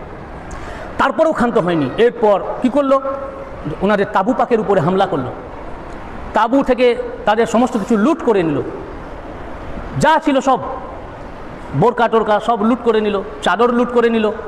এমনকি হযরতে সাকিনা আলাইহিস সালামের কানে বালি ছিল, সেটা খুলে নেওয়ারও টাইম নাই, টেনে ছিঁড়ে নিল, সময় নাই। কেন, খুলতে গিয়ে আরেকজন কেড়ে নিয়ে নেয় যদি, কান থেকে রক্ত ঝরে পড়ছে। কি জুলুম! বিশ্বের ইতিহাসে, ইসলামের ইতিহাসে নয়, বিশ্বের ইতিহাসে এরকম জুলুম অত্যাচার বিরল নাই। এরকম অত্যাচার কোনো যুদ্ধে বা কোনো শাহাদাতে এরকম জুলুম হয়নি যেটা শাহাদাতে ইমাম হুসাইন আলাইহিস সালামের উপরে হয়েছে। রাতের অন্ধকারে হঠাৎ জাইনাব আলাইহিস সালাম সাকিনা আলাইহিস সালামকে খুঁজে পাচ্ছেন না। যুদ্ধে যাওয়ার সময় ছোট ইমাম পাক তার শাহজাদি পাককে ইমাম পাকের হাতে দিয়ে দিয়েছিলেন, জাইনাব আলাইহিস সালামের উপরে হাতে দিয়েছিলেন। কেননা এই শাহজাদি পাক সবসময় ওনার আব্বার বুকের উপরে ঘুমাতেন। বলেন, আজ থেকে আমাকে তো পাবে না, তুমি এনার দেখভাল করো। রাতে হঠাৎ ওনাকে খুঁজে পাওয়া যাচ্ছে না, ওনারা ঘাবড়ে গেলেন, বেরিয়ে পড়লেন অন্ধকারে খুঁজতে খুঁজতে খুঁজতে। দেখছেন যে একটা অন্ধকারে ছোট ইমাম পাক ইমাম হুসাইন আলাইহিস সালামের জিসমে আতহার পড়ে রয়েছে, তার উপরে সাকিনা আলাইহিস সালাম শুয়ে আছেন আর ঘুমিয়ে গেছেন। তখন জাইনাব আলাইহিস সালাম দেখে ওনাকে উঠিয়েছেন, কোলে নিয়েছেন। বললেন, মা তুমি এখানে কি করে আসলে, কি করছো এখানে? তো বললেন যে ফুফি, আমি এই রাতের অন্ধকারে আমি এই মাঠে ছুটাছুটি করছিলাম, আমার আব্বা আব্বা করে চিৎকার করছিলাম, আব্বাকে খোঁজ করছিলাম, আব্বা আব্বা করে চিৎকার করছিলাম। তখন এই দিক থেকে আওয়াজ আসলো, সাকিনা আমি এইদিকে, সাকিনা আমি এই দিকে। তখন আমি তার এই আওয়াজ অনুসরণ করে এইখানে আসলাম। তো দেখলাম আমার আব্বা পড়ে রয়েছেন, তার জিসম ক্ষতবিক্ষত হয়ে, মাথা নাই, মাথা নাই কিন্তু আমার সাথে কথা বলেছেন, হাত নাই কিন্তু আমাকে আদর করেছেন। আমি আব্বাকে কারবালার পুরো ঘটনা শুনিয়েছি, বলেছি যে আব্বা আপনাকে শহীদ করে দেওয়ার পর আমাদের উপরে অকথ্য জুলুম করেছেন। দেখুন আমার কান থেকে এখনও রক্ত ঝরছে, বালি ছিঁড়ে নিয়েছে, আমার ফুপিজানকে প্রহার করেছে, আমাদের তাঁবুতে আগুন লাগিয়ে দিয়েছে। সব আমি বলেছি, আব্বা সব শুনেছেন এবং শুনে আমাকে আদর করেছেন আর বলেছেন যে মা সবর করো, আমাদের এখন অভিযোগ করার সময় নয়, এটা আমাদের অভিযোগ করার সময় নয়, অভিযোগ করো না মা, অভিযোগ করলে আমাদের যে উদ্দেশ্য সে উদ্দেশ্য ব্যাহত হবে, সবর করো। আর তোমার ফুফুকে বলো সবর করতে, আর ফুফুকে বলবে যে আমার উম্মতকে যেন জানিয়ে দেয়, আমার নানার উম্মতকে যেন উনি বলে দেন যে তাদের উপরে যখন কোনো জুলুম আসবে, অত্যাচার আসবে, বালা আসবে, মুসিবত আসবে, তখন তারা যেন আমার মুসিবতকে খেয়াল করে। কারণ পৃথিবীতে এমন কোনো মুসিবত হতে পারে না যে মুসিবত আমার চেয়ে বড় তো দূরের কথাই মুসিবতের সমান হবে, লাখো গুণে বেশি মুসিবত হচ্ছে এই কারবালার মুসিবত। তো যখন আমার মুসিবতকে স্মরণ করবে, তার যত বড়ই মুসিবত হোক, তখন এই মুসিবতের মোকাবেলায় তার মুসিবতকে মনে হবে সামান্য, তখন তার ইতমিনান হবে, চয়ন হবে, তার মনে তখন চয়ন হবে, সবার করতে পারবে। আরেকটি বলো, আমার নানার উম্মত যখন পানি খাবে, ঠান্ডা পানি যখন পান করবে, তখন আমার এই পেয়াসকে যেন খেয়াল করে, পেয়াসকে যেন স্মরণ করে। তিনি জাইনাব আলাইহিস সালামকে বলে দিলেন এই কথাগুলো, যে আব্বা আমার সাথে সব বলেছেন, আদর করেছেন, কথা বলেছেন, মাথা নাই কিন্তু কথা বলেছেন। উনাকে উনি নিয়ে চলে আসলেন। আরও অনেক কিছু ঘটনা ঘটলো, আমি কিছু কিছু বলেওছি। এরপর সকালবেলায়, ভোরবেলায় ইয়াজিদি লস্কর আমর ইবনে সাদ, তাদের সেনাপতি, তাদেরকে কয়েদি করলো, বন্দি করলো, নবী পরিবারকে, যার কলেমা পড়েছে তাদেরকে, এবং ওনাদেরকে নাঙ্গা উটের উপরে বসালো, কোনো পালান ছিল না। আর সার মুবারক, প্রত্যেকটা জিসম আতহার থেকে সার মুবারককে কেটে নিল, কেটে বর্ষায় প্রথিত করলো। তারপরে বললো দেখো সব সার মুবারক নেওয়া হয়েছে কিনা। তো দেখলো, গুনতে লাগলো, গুনে দেখছে 71। তো বললো যে 72 জনকে তো আমরা শহীদ করেছি, তাহলে কোথায় গেল? তার তো ডেড বডি খুঁজে পাওয়া যাচ্ছে না। তখন ওরা বললো খুঁজো দেখো। তখন ওরা বর্ষা দিয়ে খোঁচাতে লাগলো বালিতে, যে কোথায় আছে। কেন ইমাম পাক কিছু বালি সরিয়ে ডেড বডি মাটির ভিতরে ঢুকিয়েছিলেন। তো খোঁচাতে গিয়ে একটা জায়গায় যখন খোঁচাবার চেষ্টা করতে করতে গিয়ে একটা জায়গায় যখন খোঁচা দিল, তো ওখান থেকে রক্তের ফোয়ারা বেরিয়ে আসলো। বর্ষাটা যখন টান দিল, তো শিশু 6 মাস আলী আসগর আলাইহিস সালামের জিসমে আথার বেরিয়ে আসলো। সেখান থেকে তাজা রক্ত বার হচ্ছে। শাহাদাত পাকের পরেও 6 মাসের শিশুকেও ছাড়েনি। তার জানাজা মুবারক থেকে, লাশ মুবারক থেকে 6 মাসের ওইটুকু শিশু বাচ্চা, তার মাথা কতটুকু হবে সেটাকেও ওরা কেটে নিল, এবং তাকেও বর্ষার ডগায় মানে গাঁথল। তারপর তাদেরকে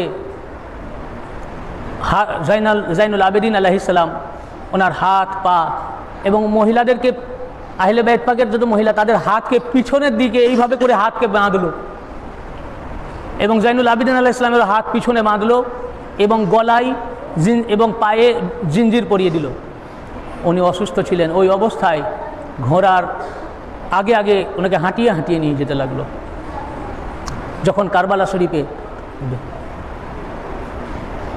ইমাম পাকের জানাজা মুবারকের পাশ দিয়ে এ কাফেলা যাচ্ছে, তখন সমস্ত নবী পরিবারের, নবী ফ্যামিলির সদস্যরা যখন ইমাম হুসাইন আলাইহিস সালামকে ক্ষত বিক্ষত মস্তকবিহীন অবস্থায় মরু প্রান্তরে পড়ে থাকতে দেখলেন, শরীরে কিছুই ছিল না, তখন তারা সব হাউমাউ করে কেঁদে উঠলেন। আর বাতাস এসে যেন বালিকে উড়িয়ে নিয়ে ইমাম পাকের জিসমে আথারকে ঢেকে দিচ্ছিল, ওটাই ওনার পোশাক হচ্ছিল। তখন সাইয়েদা জাইনাব সালাতুল্লাহি ওয়া সালামুল্লাহি আলাইহা মদিনা শরীফের দিকে নিজের চেহারা পাককে করে নিলেন, দিয়ে বললেন যে ইয়া রাসূলুল্লাহ, আপনি একটিবার খবর নেন যে ইমাম হুসেন আলাইহিস সালামকে আপনি এত প্যার করতেন, যাকে আপনি এত মুহাব্বত করতেন, যার থুতু মুবারক আপনি চকলেটের মতো চুষে চুষে পান করতেন, যে ইমাম পাক পিপাসার্থ হলে আপনি সহ্য করতেন না, নিজের জিহ্বা ভরে দিতেন, সেই ইমাম হুসেন আলাইহিস সালাম আজ বিনা দাফন এবং বিনা কাফনে লাঞ্ছিত ও অবহেলিত হয়ে কারবালার ধুলাবালির উপরে পড়ে রয়েছেন। আপনার এ পুরা খানদান পাক কারবালার মাঠে বিক্ষিপ্তভাবে এখানে সেখানে ছড়িয়ে পড়ে রয়েছে। আর আপনার কন্যাদেরকে, নবীর কন্যাদেরকে, রসুলুল্লাহর কন্যাদেরকে কয়েদি বানিয়েছে। রসুলুল্লাহর কন্যাদেরকে কয়েদি বানিয়ে ইবনে জিয়াদের দরবারে নিয়ে যাওয়া হচ্ছে। এই দশা করেছে আপনার এই ঘরওয়ালাদের, আপনার আহলে বাইত পাকের নবী পরিবারের প্রতি এই জুলমের চরম পর্যায়ে তারা পৌঁছে গেছে। হযরত সৈয়দা জাইনাব আলাইহিস সালাম যখন এইভাবে বলছিলেন, তখন পুরা যে কাফেলা ছিলেন, মহিলা এবং বাচ্চা, সবাই কারবালা শরীফে তখন বুক চাপড়ে চাপড়ে মাতম করেছিলেন। তাই তো আমরাও সৈয়দা জাইনাব আলাইহিস সালামের সুন্নত পালন করি, আমরা বুক চাপড়ে মাতম করি। এরপর সে কাফেলাকে কুফার দিকে নিয়ে যাওয়া হলো। কাফেলাকে নিয়ে যাওয়ার আগেই সর মুবারককে ওরা আগেই পাঠিয়ে দিয়েছিল কুফায়, আর ইমাম পাকের সর মুবারক যে বর্ষায় ছিল ওটা খুলির হাতে দিয়েছিল, খুলি তার নাম।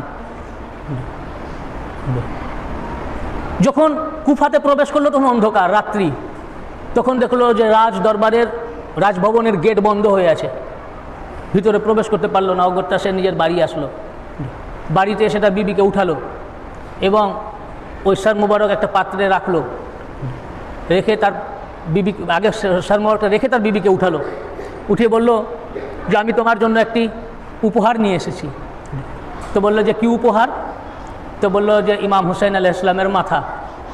তখন সেই বিবি ওনাদের ভক্ত ছিলেন, তার স্বামীকে লানাত দিল আর বললো যে প্রত্যেক স্বামী যখন অনেক দিন পর বাড়ি আসে তার বিবির জন্য সোনা চাঁদি মণি মুক্তা এসব নিয়ে আসে উপহার, আর তুমি নাকি যার কলেমা পড়েছো আমাদের নবীর দৌহিত্রের সর মুবারক তুমি নিয়ে এসেছো, তোমার কাছে আমি আর এক মুহূর্ত অবস্থান করব না। এই বলে বিছানা থেকে উঠে তিনি চলে গেলেন। তারপর যেখানে সর মুবারক রাখা ছিল সেখানে তিনি গেলেন, সর মুবারককে কোলে নিয়ে ধুলোবালি পরিষ্কার করতে লাগলেন।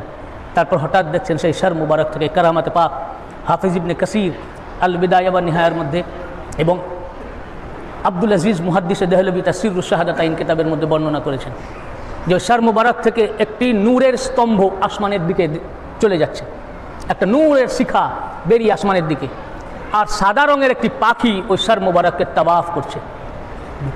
তারপর যখন সকাল হলো তখন ওই বাদবাক্ত খুলি ওই সর মুবারক ইবনে জিয়াদের দরবারে নিয়ে আসলো। ইবনে জিয়াদের দরবারে যখন নিয়ে আসলো তো ইবনে জিয়াদ একটি ছড়ি দিয়ে ইমাম পাকের দন্দন মুবারকে আঘাত করছিল। ওখানে হজরত যায়েদ বিন আরকাম রাদিয়াল্লাহু আনহু উপস্থিত ছিলেন। উনি তখন চিৎকার করে বলে উঠলেন, এই ইবনে জিয়াদ, তুমি ওনার ওষ্ঠ মুবারক থেকে ছড়ি সরাও, কারণ একবার নয় দুইবার নয়, আমি বহুবার আমার এই দুই চোখ দিয়ে দেখেছি। যদি এ কথা মিথ্যা হয় আমার চোখ অন্ধ হয়ে যাবে। আমি বহুবারই আমার এই দুই চোখ দিয়ে দেখেছি আল্লাহ রসুল সাল্লাল্লাহু আলাইহি ওয়াসাল্লাম ইমাম পাককে আদর করতেন, আর আদর করার সময় ওনার ঠোঁট মুবারককে চুমু দিতেন, চুষতেন। তখন ইবনে জিয়াদ বলল যে তুমি যদি বৃদ্ধ না হতে এবং তুমি যদি প্রলাপ না বকতে, তোমার স্মৃতিশক্তি বিলোপ হয়ে গেছে, তুমি ভুল বকছো, তো তোমার যদি স্মৃতিশক্তি বিলোপ না হতো এবং তুমি বৃদ্ধ না হতে, তোমাকে আমি হত্যা করতাম। এরপরে হযরত যায়েদ বিন আরকাম রাদিয়াল্লাহু আনহু কাঁদতে কাঁদতে কিছু বলতে বলতে চলে গেলেন। তখন লোকেরা বলল, যায়েদ বিন আরকাম রাদিয়াল্লাহু আনহু যা বলতে বলতে গেলেন তা যদি ইবনে জিয়াদ শুনতো তাহলে তখনই তাকে কতল করত। তখন একজন জিজ্ঞাসা করলো, যায়েদ বিন আরকাম কি বলেছিলেন? না, তো যায়েদ বিন আরকাম কাঁদতে কাঁদতে যাওয়ার সময় বললেন যে তুমি হচ্ছ তুই একজন নিজে একটা দাস, তুই নিজে একটা দাস, আর দাসদের তুই রাজা হয়েছিস। আর হে আরববাসী, জেনে রাখো, এই ইবনে জিয়াদ তোমাদেরকে দাসেই পরিণত করবে। আজ ইমাম পাককে শহীদ করতে তোমরা সহায়তা করলে, চিরকাল তোমাদেরকে দাস হয়েই থাকতে হবে, আর কোনোদিন মাথা চারা দিয়ে উঠতে পারবে না। আর এই কুফার তথা এই হেজাজের যারা গণ্যমান্য ব্যক্তি এবং বয়োজ্যেষ্ঠ ব্যক্তি এবং শিক্ষিত ব্যক্তি এবং ধনশালী ব্যক্তি, এদেরকে এরা কতল করবে, আর যারা দাস শ্রেণীর এদেরকে দাস করেই রাখবে। এই বলে উনি কাঁদতে কাঁদতে বেরিয়ে গেলেন। এরপর যখন কাফেলা পাক আসলো, তো হযরত জাইনাব আলাইহিস সালামকে পুরা কাফেলাকে ইবনে জিয়াদের সামনে দাঁড় করালো। জাইনাব আলাইহিস সালাম মামুলি কাপড় পরেছিলেন, তাকে চেনা যাচ্ছিল না, চেহারা পাক দেখে চেনা যাচ্ছিল না। ইবনে জিয়াদ বলল, ইনি কে? উনি কোনো উত্তর দিলেন না। কয়েকবার যখন জিজ্ঞেস করলো তো পাশ থেকে একজন বলল, ইনি হচ্ছেন হযরত আলী ইবনে আবি তালিব আলাইহিস সালামের শাহজাদি হযরত জাইনাব আলাইহিস সালাম। তখন ইবনে জিয়াদ বলল, আজ আপনারা উপযুক্ত শাস্তি পেয়েছেন এবং আল্লাহ পাক আপনাদের উপরে শাস্তি নাজিল করেছেন। জাইনাব আলাইহিস সালাম বললেন, আল্লাহ পাক এটা আমাদের লেখা ছিল এবং শহীদ যারা হন এদের পরাজয় হয় না, এরা মাথা উঁচু করেই থাকে। আমাদের মাথা উঁচু আছে, কিয়ামত পর্যন্ত উঁচু থাকবে। তখন বলল, দেখলেন তো কারবালায় আল্লাহ তাআলা আপনাদের সাথে কীরূপ আচরণ করলেন? তো বলে, আল্লাহ তাআলা এই আচরণ করেন নাই। আমরা বা যারা শহীদ হয়েছেন তারা তো এটা জানতেন এবং শহীদ হওয়ার জন্যই তারা নিজের ইচ্ছায় কারবালায় এসে সমবেত হয়েছিলেন। এর রাজ তুমি বুঝবে না। এরপর ইবনে জিয়াদ দামেস্কে কুফার লোকদেরকে ডেকে বলল যে আজকে ইমাম হুসাইন আলাইহিস সালাম এবং তার সঙ্গী সাথীদেরকে শহীদ কতল করা হয়েছে, কেননা তিনি আমাদের এই রাষ্ট্রের বিরুদ্ধাচারণ করছিলেন এবং আমাদের মধ্যে ঐক্যের ফাটল ধরাবার চেষ্টা করছিলেন। এইভাবে তিনি এ রাষ্ট্রের নায়কত্ব নিজের হাতে নেওয়ার চেষ্টা করছিলেন, যার কারণে তাকে আমরা হত্যা করে আজকে ইসলামের জয় হয়েছে। সে নিজের ধর্মটাকে ইসলাম বলে পরিচয় দিচ্ছে, ও তো ইসলাম থেকেই বেরিয়ে গেছে। তখন ওখানে একজন ইমানদার এক ব্যক্তি এবং আহলে বাইতের মুহাব্বতকারী ছিলেন। উনি বললেন যে রাসূল পাক সাল্লাল্লাহু আলাইহি ওয়াসাল্লাম, উনার আহলে বাইত, উনার ঘরানা, এ সকল পরিবারকে হত্যা করার পর তুমি নিজে সিদ্দিক সাজার চেষ্টা করছো, সত্যবাদী সাজার চেষ্টা করছো। এইটুকু বলার সাথে সাথে ইবনে জিয়াদ হুকুম করলো জাল্লাদকে, একে শুলে চড়িয়ে হত্যা করো, এবং ওইভাবেই তাকে হত্যা করা হলো। তার সামনে কারো কথা বলার ক্ষমতা ছিল না। এরপর বলল যে এই কাফেলাকে পুরা কুফা শহরের অলি গলি এই 72টা সর মুবারককে বর্ষায় গেঁথে এবং পিছনে এই বন্দীদেরকে নিয়ে পুরা কুফা অলি গলি পরিদর্শন করাও, যাতে আর মুখে বলতে থাকো, যাতে মানুষের মধ্যে ভয় হয় আর এজিদের সাথে কেউ বিরোধিতা করতে ভয় পায়, কেউ বিরোধিতা না করে। এবং তারা তাই করল। দেখুন, কুফিরা ডেকে এনে তারা ওনাদের কাফেলাকে বন্দি করে এবং 72 জন শহীদের সর মুবারককে বর্ষায় গেতে পুরা কুফার অলি গলি তারা প্রদর্শন করালো। যখন কুফার বাজারে বাজারে নিয়ে যাওয়া হচ্ছিল, কুফিদের মহিলারা ছাদের উপরে উঠেছিল দেখার জন্য, আর তারা তখন নওহাজারি ক্রন্দন এবং মাতম করছিল। তখন জয়নাব আলাইহিস সালাম বলছিলেন, এখন তোমরা মাতম করছো, তোমরাই ডেকে এনে আমাদের হজরতে মুসলিম এবং তার 2 শাহজাদা মুহাম্মদ ও ইব্রাহিমকে শহীদ করেছো। তারপর আমার ভাইয়া তো এখানে আসতে চাননি, বারবার তোমরা চিঠির পর চিঠি দিয়ে তোমরা ডেকে এনে বিশ্বাসঘাতকতা করলে, ইয়েজিদিদের সাথে হাত মিলালে, তোমরাই আমাদের জন্য 3 দিনের জন্য পানি বন্ধ করে রেখেছো, আর তোমরাই আমার ভাই সহ আমাদের পুরো পরিবারকে হত্যা করে এখন কান্না করছো, তোমরাই শহীদ করলে করে তোমরাই ক্রন্দন করছো। জেনে রাখো, এর জন্য তোমাদেরকে কিয়ামত পর্যন্ত ক্রন্দন করতে হবে, কিন্তু এই ক্রন্দন তোমাদের কোনো কাজে আসবে না, কোনো কাজে আসবে না। তাই আজ তারা নিজের প্রায়শ্চিত্তের জন্য এরা ক্রন্দন করে, কিয়ামত পর্যন্ত করবে। তারাও করছে, কিন্তু তাদের কান্না কাজে আসছে না। আমরাও করি, তারা করছে প্রায়শ্চিত্তের জন্য, আর আমরা ওনার দাস, ওনার ভক্ত, ওনার গোলাম, তাই ওনার মুহাব্বতে আমরা করছি, ওনার মাজলুমিয়াতের উপর। দুটো কান্নার পার্থক্য আছে, দুটো মার্সিয়ার পার্থক্য আছে, দুটো মাতামের পার্থক্য আছে। ইন্নামাল আমালু বিন্নিয়াহ, তাদের নিয়ত হচ্ছে ওই রকম। কুফিদের নিয়ত তাদেরকে শহীদ করে দেওয়ার পর তার প্রায়শ্চিত্তের জন্য তাদের মাতম করা। আর আহলে বায়তের মুহিব্বিন ও ভক্ত ও গোলাম ও দাস, তারা ওনার প্রভুর জন্য আমরা ওনার মাজলুমিয়াতকে ইয়াদ করে আমরা কাঁদি, যেটা আল্লাহ রসুলকে দিয়েছেন সাল্লাল্লাহু আলাইহি ওয়াসাল্লাম। এরপর এ কাফেলাকে সিরিয়ার উদ্দেশ্যে ইবনে জিয়াদ রওনা করে দিল, বলল যে সিরিয়া নিয়ে চলে যাও এ কাফেলাকে, এবং বলল যে সারা রাস্তা প্রদর্শন করতে করতে যাবে যাতে সকল মানুষের ভয় হয়। আর প্রচার করে দিল যে আমরা বাগীকে হত্যা করেছি। সবাই জানে না যে নবী পরিবারকে হত্যা করা হয়েছে, তাই অনেকে ছাদের উপরে উঠছে দেখার জন্য যে বাগীটাকে, কিন্তু ধুলি ধূসর চেহারা কেউ চিনতেও পারছিল না। রক্ত মুবারক লেখে আছে মুখে, চেহারা পাকে ধুলো, চেহারা মুবারক বিকৃত, চেনা যায় না। তারাই বাগাওয়াত করে নবী পরিবারের বিরোধিতা করে রসুল পাকের ঘরওয়ালাকে বলছে বাগী, আস্তাগফিরুল্লাহ, নাউযুবিল্লাহি মিন যালিক। এরপর সিরিয়া যাওয়ার পথে এক জায়গায় অন্ধকার হয়ে গেল। তখন একটা গির্জার পাশে তারা ওখানে নাইট হল্ট করার জন্য ওখানে তারা অবতরণ করলো। ওখানে একটি গির্জা ছিল এবং সেখানে সর মুবারকগুলোকে রেখে এবং বন্দীদেরকে ওখানে দাঁড় করিয়ে রেখে সর মুবারকের পাশেই তারা মদ্যপানে ব্যস্ত ছিল। এই হচ্ছে ওরা মুসলমান, বুঝেছেন না? ইয়েজিদ, ওদেরকে কি বলবো, ওরা তো ইয়েজিদের সৈনিক। ইয়েজিদ এমন কোনো খারাপ কাজ ছিল না যে ও করেনি। যে কোনো তারিখের কিতাব খুলুন, আমি নাম বলবো না, সমস্ত তারিখের কিতাবে পাবেন ইয়েজিদ একজন মদ্যপায়ী ছিল। এত বেশি মদ পান করতো যে কল্পনার বাইরে। সে জেনাখোর ছিল, সে এমন মিথ্যাচার ছিল, সে খুনি ছিল, অনেক সাহাবী হত্যা করেছে। এমন কোনো খারাপ কাজ নাই যে সে করেনি। এমন কি, হ্যাঁ, মাবিয়াও তো করেছে, আমি মাবিয়ার বিষয়ে আসছি না। এবং ইয়েজিদ কি করেছিল, সৎ মা, নিজের মা, বোন এবং মেয়েকে বিয়ে করা জায়েজ করেছিল। এবং ইয়েজিদ নিজেও নিজের সৎ মাকে, বোনকে এবং মেয়েকে বিয়ে করেছিল। এর জন্য ইমাম পাক দাঁড়িয়ে গেছিলেন। কেন, উনি যদি না দাঁড়াতেন, ইসলাম ওর হাতে দিয়ে দিতেন, তা আজ যেমন মাবিয়ার জন্য বলছে যে সাহাবী সে যা করেছে ওটা আমাদের জন্য সুন্নাত, আজকেও এরা বলতো যে আমাদের খলিফাতুল মুসলিমিন মদ পান করেছে, মদ পান করা খলিফার সুন্নাত। বোনকে মেয়েকে বিয়ে করেছে, এটা করা সুন্নাত। অর্থাৎ দিনকে পামাল করে দিয়েছিল। তো সর মুবারক সিররুস শাহাদাতাইন কিতাবের মধ্যে আব্দুল আজিজ মুহাদ্দিস দেহলভী তার সিররুস শাহাদাতাইন কিতাবের মধ্যে লিখেছেন, সর মুবারককে পাশে রেখে সেই সর মুবারকের পাশে বসে ওরা মদ্যপানে ব্যস্ত ছিল।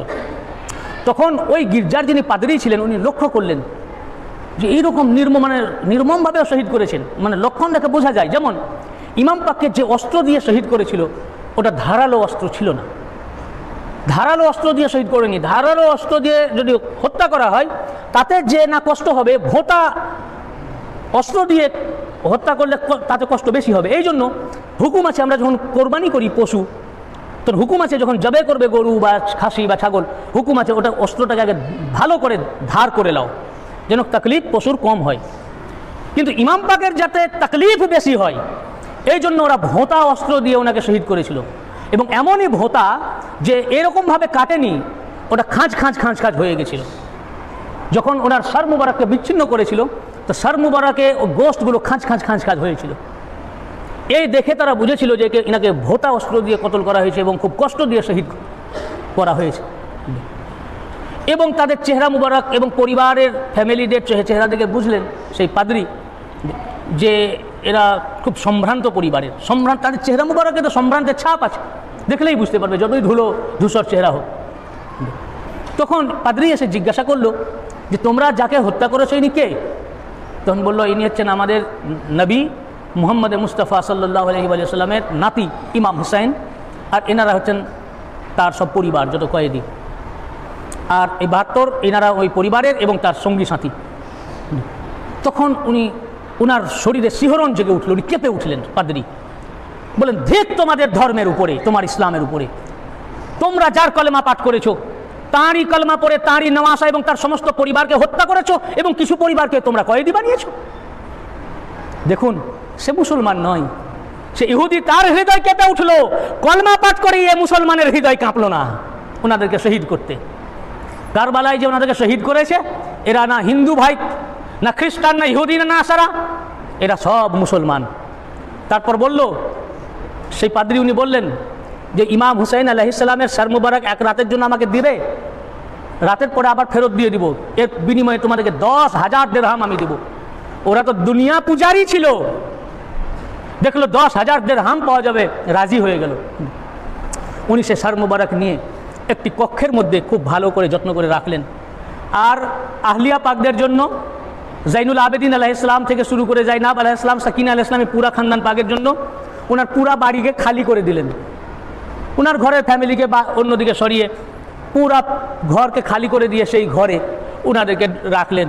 আর ওই গির্জার যে খাদেম ছিল তাকে বললেন সারা রাত তুমি ইনাদের খেদমতে নিয়োজিত থাকো। আর জাইনাব আলাইহিস সালামকে বললেন যে রাতের মধ্যে যা কিছু আপনাদের প্রয়োজন হবে আমাকে কিন্তু অনুগ্রহ করে জানাবেন, আমি যতটা পারবো আপনাদের চাহিদা পূরণ করার চেষ্টা করব। এরপর ঘরের মধ্যে সেই পাদ্রী ওই সর মুবারকটাকে নিয়ে গোলাপ পানি দিয়ে গোসল পাক দিলেন, আতর লাগালেন, রক্তগুলো আগে মুছে দিলেন, পুরো চেহারা মুবারক রক্তে পূর্ণ হয়েছিল। ধুলো বালি রক্ত সব সাফ করে পরিষ্কার করলেন, আতর লাগালেন, কর্পূর দিলেন, তারপর সামনে রেখে উনি নওহা করতে লাগলেন। মুসলমান হত্যা করছে আর ইহুদি খ্রিস্টানরা মাতাম করছে। সারা রাত কাঁদলেন, সর মুবারককে নিয়ে নওহা করলেন, কাঁদলেন, মার্সিয়া করলেন। ভাই আমরা আশুরা পাকে কাঁদি তো আমাদের উপরে ফতোয়া আসে, দেখুন গায়ের মুসলিমের কাছে শিখুন। এর নতিজা কি হলো? কোরআন পাকে আয়াত পাক আছে, যারা শাইরুল্লাহর তাজিম করে আল্লাহ পাক তার হৃদয়ে তাকওয়া ভরে দেন, খোদা ভীতি ভরে দেন, তার ঈমান নসিব হয়ে যায়। আহলে বাইত পাকের মুহাব্বত একজন যদি মুশরিকের হৃদয়েও চলে আসে, খোদার কসম ততক্ষণ পর্যন্ত ওই মুশরিকের মৃত্যু হবে না যতক্ষণ পর্যন্ত সে ঈমান লাভ না করবে। কারণ আহলে বাইত পাকের মুহাব্বতে ঈমান। যদি একজন মুশরিক কাফের বেদিন যদি আহলে বাইত পাকের মুহাব্বত করে তো তার ততক্ষণ পর্যন্ত মৃত্যু হবে না যতক্ষণ তার ঈমান না আসবে। মুহাব্বতই তো ঈমান, তখনই ওর ঈমান হয়ে যাবে। আর একজন মুসলমান 5 ওয়াক্ত নামাজি, কপালে ঘাট্টা, সে এত রোজা রেখেছে, কুজো হয়ে গেছে, তার হৃদয়ে যদি আহলে বাইতের মুহাব্বত না থাকে ও মুসলমান না, ও ইসলাম থেকে খারিজ। সে একজন ইহুদি আহলে কিতাব, তখন সে কাফের। ইসলাম আসার পর এরা সব কাফির, ইহুদি নাসারা সব কাফির, এনারা কাফির। কিন্তু ওই যে ইমাম পাকের তাজিম করলেন, শ্রদ্ধা করলেন, ভক্তি করলেন, আর এ দৃশ্য দেখে সমস্ত আহলে বাইত পাকের বন্দিগণ যে ঘরের মধ্যে ছিলেন, আরাম ফরমাচ্ছিলেন, তারা সারা রাত ধরে ওই পাদ্রীর জন্য দোয়া করলেন যে এ আমাদেরকে সাহারা দিয়েছে। তো যখন সর মুবারককে সামনে রেখে উনি কাঁদছিলেন, এই শাহাদাত পাকের এগুলো পরের ঘটনা, এগুলো আমরা অতটা বলার সময় বা সুযোগ পাই না, বলা হয় না। তো যখন কাঁদছিলেন তখন হঠাৎ লক্ষ্য করলেন যে ওনার সর মুবারক থেকে একটি নূর আসমান পর্যন্ত চলে গেছে। যেমন ওই খুলির বিবি দেখেছিলেন ওই রকম সর মুবারক আসমানের দিকে, ওখান থেকে নূর বেরিয়ে চলে যাচ্ছে, আর একটি নূর এসে ইমাম পাকের সর মুবারককে তাওয়াফ করছে। একটা নূর আসমানের দিকে চলে গেছে সর মুবারকের উপরের দিকে, আর একটি নূর ওনার সর মুবারককে তাওয়াফ করছে, চতুর্দিকে তাওয়াফ করছে। আমরা এই জন্য স্ত্রীগঞ্জ পাক তাওয়াফ করি, চিল্লাগা শরীফ তাওয়াফ করি না, নূর তাওয়াফ করছে। এ দৃশ্য দেখে উনি এমন মানে বিগলিত হয়ে পড়লেন এবং আবেগ চলে আসলো। আল্লাহ পাকের তরফ থেকে অজ্ঞাত সারে হঠাৎ তার জবান থেকে আপনি বেরিয়ে গেল, আশহাদু আল্লাহ ইলাহা ইল্লাল্লাহু আশহাদু আন্না মুহাম্মাদান আবদুহু ওয়া রাসূলুহু সাল্লাল্লাহু আলাইহি ওয়াসাল্লাম।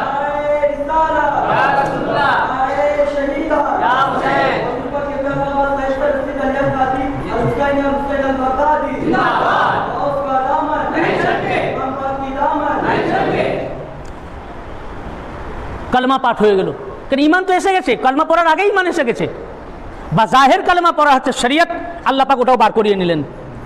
তারপর তিনি দেখলেন আমি তো একজন মুমিন মুত্তাকি, আমার এখানে থাকাটা ঠিক নয়। উনিও ইমাম পাকের ওই কাফেলার সফর সঙ্গী হয়ে গেলেন, সাথে সাথে উনিও সিরিয়া পর্যন্ত গেলেন। তো তিনি যে ওয়াদা করেছিলেন যে 10,000 দিরহাম দিলেন, তো ওই ইয়েজিদি লস্কর যারা সাথে নিয়ে যাচ্ছিল কাফেলাকে, তারা নিজেদের মধ্যে এগুলো ভাগাভাগি করতে লাগলো, ওই 10,000 দিরহাম আর উনাদের কারবালার মাঠে উনাদের থেকে যেগুলো ছিনিয়ে নিয়েছিল, লুটপাট করেছিল, এগুলো ওখানে ভাগ করতে লাগলো। ভাগ করার জন্য যখন খুললো, তো খুলে দেখছে 10,000 দিরহাম এবং যাই ছিনিয়ে নিয়েছিল যে সমস্ত, সেগুলো দেখছে সব মাটির ঢেলা হয়ে গেছে, কিছুই নাই।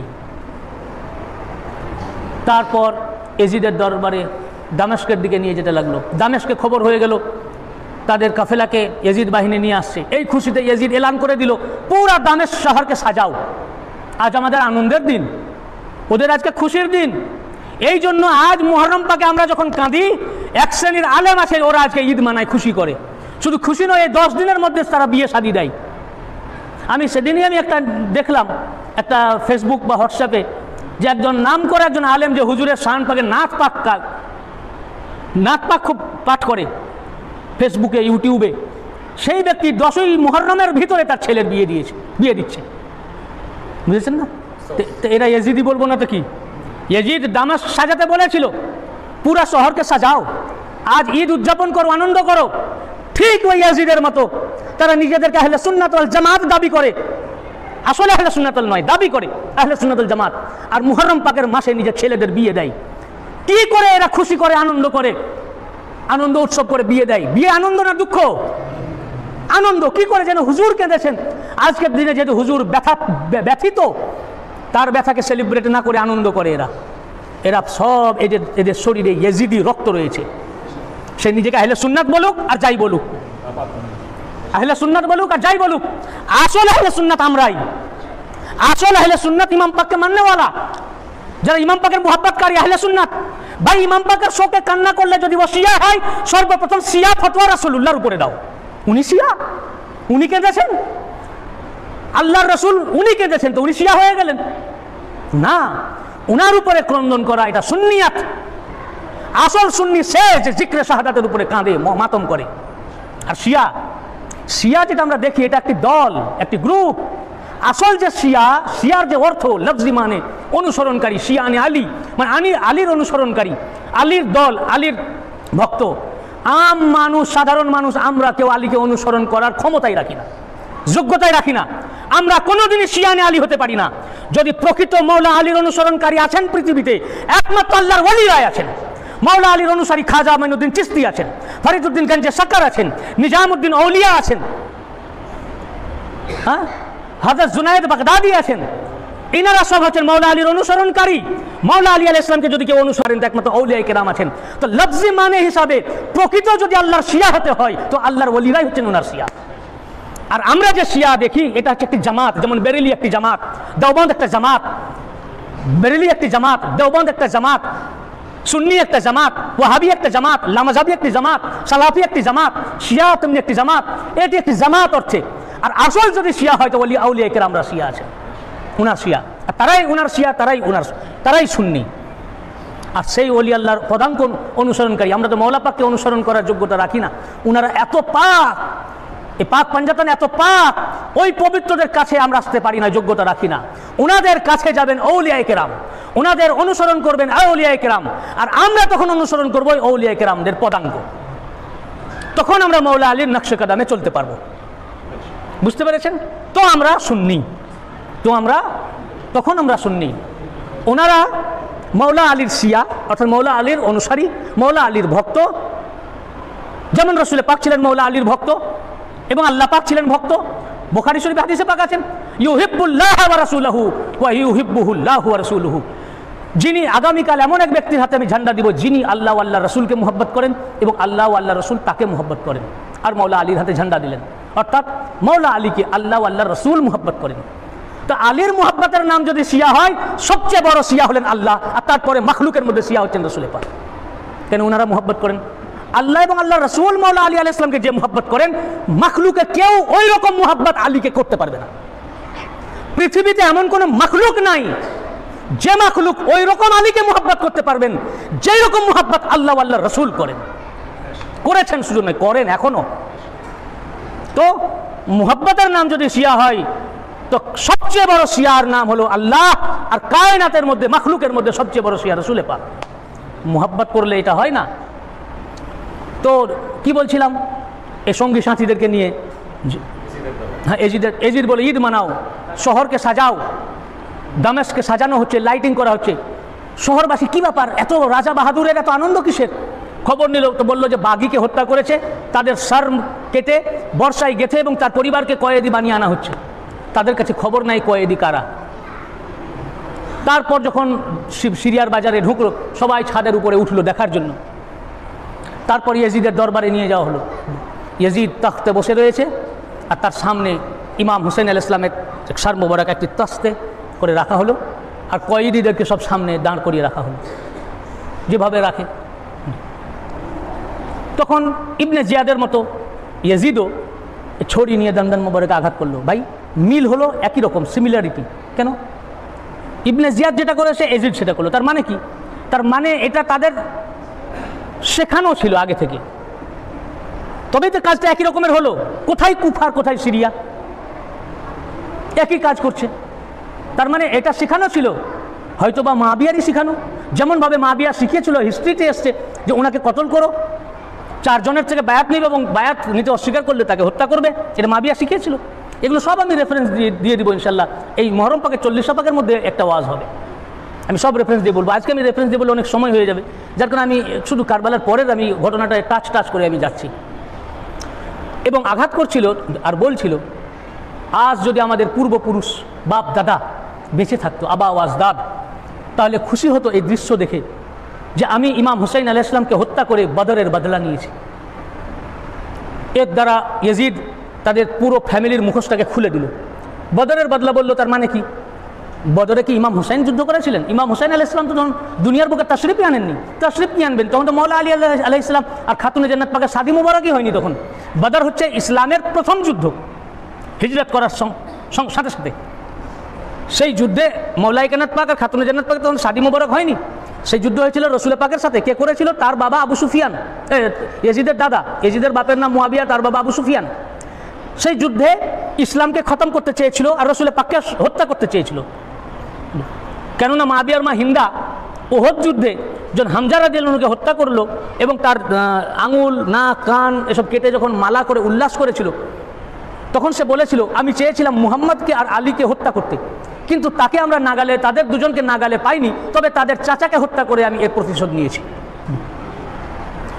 তো আবু সুফিয়ান চেয়েছিল মৌলা রসুল পাক সাল্লাল্লাহু আলাইহি ওয়াসাল্লামকে হত্যা করতে, মৌলা পাককে হত্যা করতে এবং ইসলামকে খতম করতে। ইয়াজিদ ওটাই বলল, আমার দাদা আবু সুফিয়ান, মুআবিয়ার বাবা, আমার বাবার বাবা, আমার দাদা আবু সুফিয়ান ইনার নানার বিরুদ্ধে যুদ্ধ করতে গিয়ে এবং এই যুদ্ধে ইনার নানাকে হত্যা করতে চেয়েছিল এবং ইসলামকে খতম করতে চেয়েছিল, কিন্তু আমার দাদা ইনার নানাকে হত্যা করতে সক্ষম হয়নি এবং ইসলামকেও খতম করতে পারেনি, বরং আমাদের মূর্তিবাদই খতম হয়ে গেছিল, ইসলাম জয় হয়ে গেছে, বাধ্য হয়েছিল আমার বাপ দাদা ইসলাম গ্রহণ করতে। আজ আমি আমার দাদা মুহাম্মদ মুস্তাফা সাল্লাল্লাহু আলাইহি ওয়াসাল্লামকে হত্যা করতে পারেনি, কিন্তু আমি তো ওনাকে পাইনি, ওনার নাতি হুসাইনকে হত্যা করে আমার বাবার প্রতিশোধ আমি নিয়ে নিলাম। ইসলাম আজ দুনিয়া থেকে মিটে গেছে। পুরা পরিবারকে শহীদ করে দিয়েছি।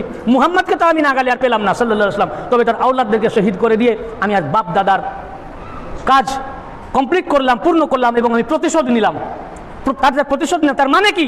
ও পরিষ্কার করে দিল আমার বাবা মুআবিয়া, আমার দাদা আবু সুফিয়ান এরা ইসলামে আসার উদ্দেশ্যই ছিল আজকের দিনের জন্য, আজকের দিনটা দেখার জন্য। তাই আমার বাবা মুআবিয়া, আমার দাদা আবু সুফিয়ান এরা যদি বেঁচে থাকতো তাহলে ইমাম হুসাইনের শাহাদাত দেখে, এ কর্তৃত মস্তক দেখে তারা খুশি হতো, আনন্দ করতো, ঈদ মানাতো।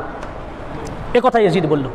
আর একটি কথা আমি ছেড়ে গেছি, যখন ওই গির্জা ওই পাশ দিয়ে ওনারা আসছিলেন, গির্জার কাছে দাঁড়ালেন মানে ওনাদের কাফেলা, তখন তারা দেখলেন ওই গির্জার গায়ে আরবিতে দুটি লাইন লেখা আছে, আতারজু উম্মাতান কুতিলাত হুসাইনা, আতারজু উম্মাতান কুতিলাত হুসাইনা শাফাআতা জাদ্দিহি ইয়াউমাল হিসাব।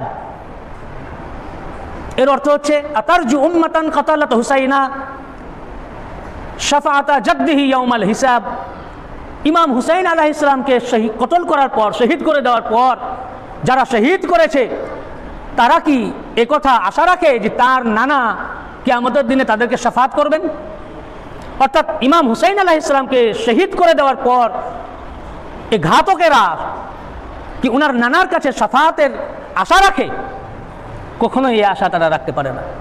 এ রক্তিম বর্ণে লেখা ছিল। তারা জিজ্ঞাসা করলেন সেখানকার লোকজনকে যে এটা কতদিন থেকে লেখা। হাফেজ ইবনে কাসির আল বিদায়া বা নিহায়া কিতাবের মধ্যে একটি রিওয়ায়াত উল্লেখ করেছেন যে তারা বললেন এটা আজ থেকে 300 বছর আগে থেকে এটা এই গির্জার দেওয়ালে এটা লেখা আছে।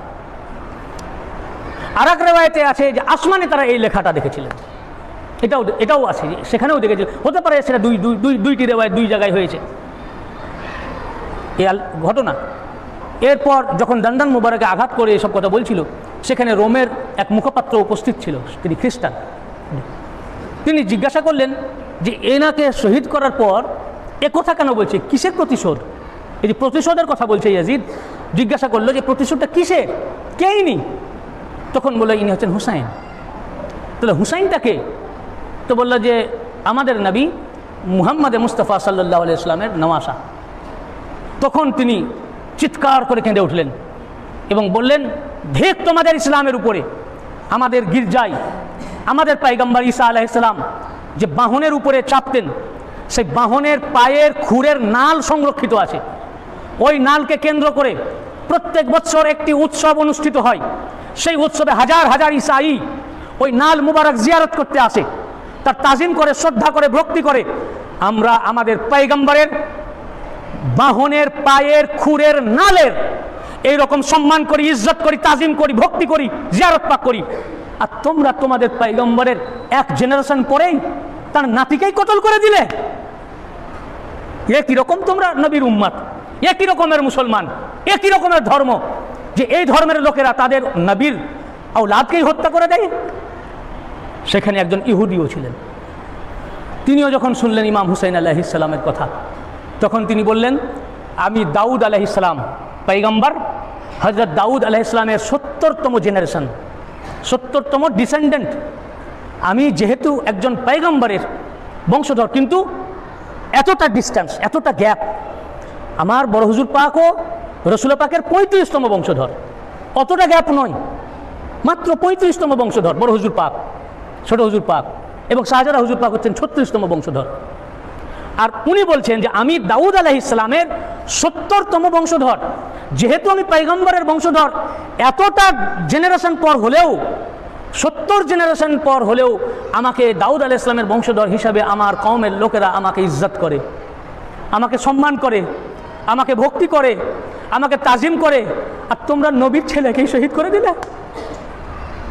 দাউদ আলাইহিস সালামের আমি 70তম বংশধর হওয়ার পরেও আমাকে আমার কওমের লোকেরা আমাকে ভক্তি করে, শ্রদ্ধা করে, সম্মান করে, তাজিম করে। আর তোমরা শ্রেষ্ঠ নবী বলে দাবি করো, শ্রেষ্ঠ নবীর শ্রেষ্ঠ উম্মত বলে দাবি করো, আর তার সন্তানকে তোমরা শহীদ করে দিলে। এই তোমরা শ্রেষ্ঠ নবীর শ্রেষ্ঠ উম্মত, এই তোমাদের ধর্ম, এরই নাম ইসলাম।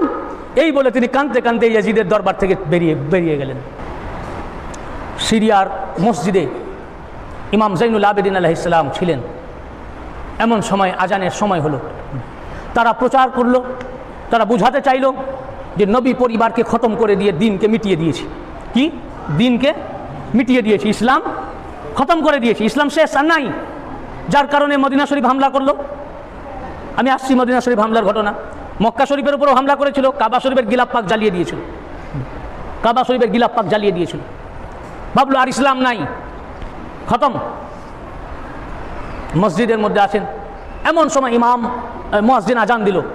যখন বলল আশহাদু আল্লাহ ইলাহা ইল্লাল্লাহ, সঙ্গে সঙ্গে ইমাম জাইনুল আবেদিন আলাইহিস সালাম বললেন, এই ইয়াজিদি, তোরা ভেবেছিস যে ইমাম হুসাইন আলাইহিস সালাম এবং তার পুরা পরিবারকে, রসুল পাকের পুরা খানদানকে খতম করে দিয়ে দিনকে মিটিয়ে দিয়েছিস, কিন্তু দেখ আজকেও, আজ সিরিয়ার দামেস্কের মসজিদেও, মসজিদ থেকেও এ ধ্বনিত হচ্ছে আশহাদু আল্লাহ ইলাহা ইল্লাল্লাহ, আমি সাক্ষ্য দিতেছি আল্লাহ ছাড়া কোনো উপাস্য নাই।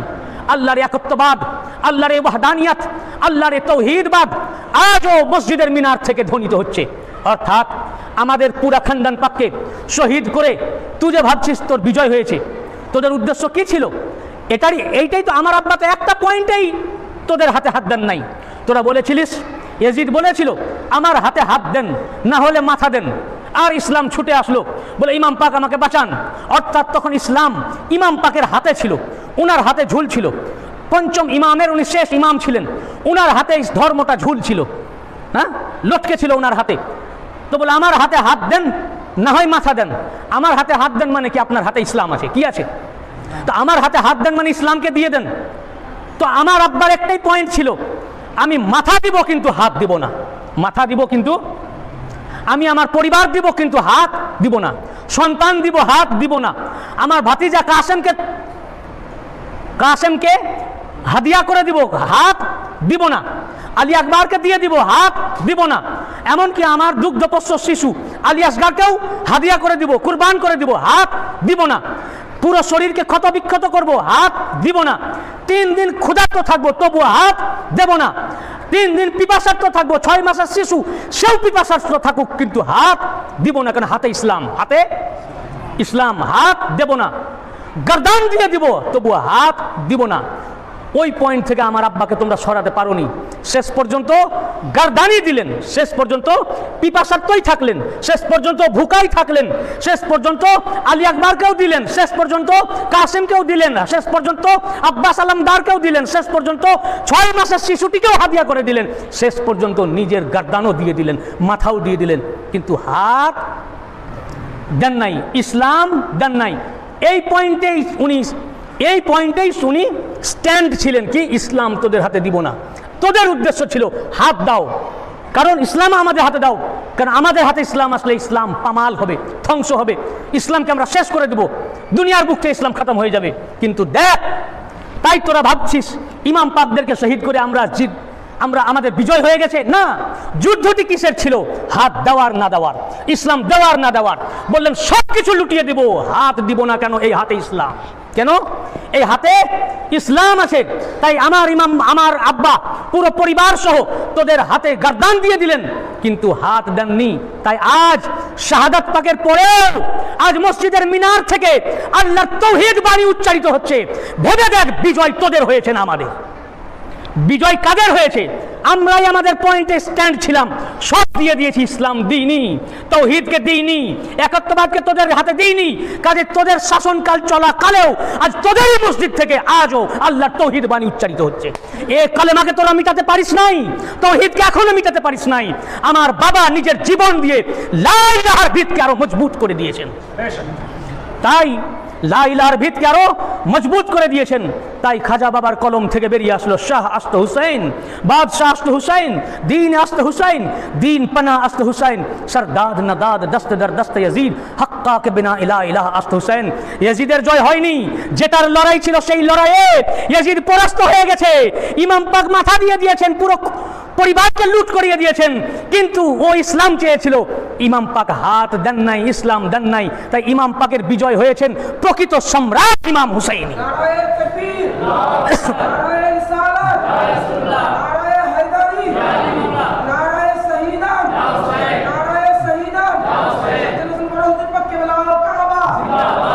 সম্রাট ইমাম হুসাইনি আছেন, বাদশাহ আস্ত হুসাইন, শুধু সম্রাট নয়, মহাসম্রাট ইমাম হুসাইন, দিন আস্ত হুসাইন, ধর্মই হচ্ছেন হুসাইন। দিন আসতে হুসাইন, ধর্মই হুসাইন, ইসলামী হুসাইন, দিন পানা আসতে হুসাইন, ধর্মের আশ্রয় দাতা হুসাইন।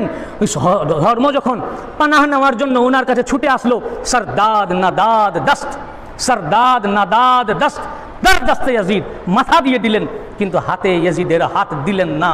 এইভাবে হাক্কাকে বিনাই লা ইলাহা আসতে হুসাইন, হক কথা এই লা ইলাহা এর বুনিয়াদি ইমাম হুসাইন আলাইহিস সালাম ইসলামকে বাঁচিয়ে নিয়েছেন। অতঃপর মুয়াজ্জিন যখন বলল আশহাদু আন্না মুহাম্মাদার রাসূলুল্লাহ সাল্লাল্লাহু আলাইহি ওয়া সাল্লাম, যখন এই কথা বলল তখন ইমাম পাক ইমাম জাইনুল আবেদিন আলাইহিস সালাম বললেন যে দেখ, আজ আমাদেরকে সকল মুহাম্মদ সাল্লাল্লাহু আলাইহি ওয়াসাল্লামের পরিবারকে কতল করে দেওয়ার পরেও আজও তোদের শাসন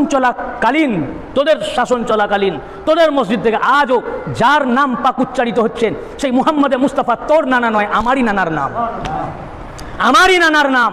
আজ তোদেরকে আমার নানারই নাম উচ্চারণ করতে হবে যতক্ষণ নিজেকে মুসলমান বলবি।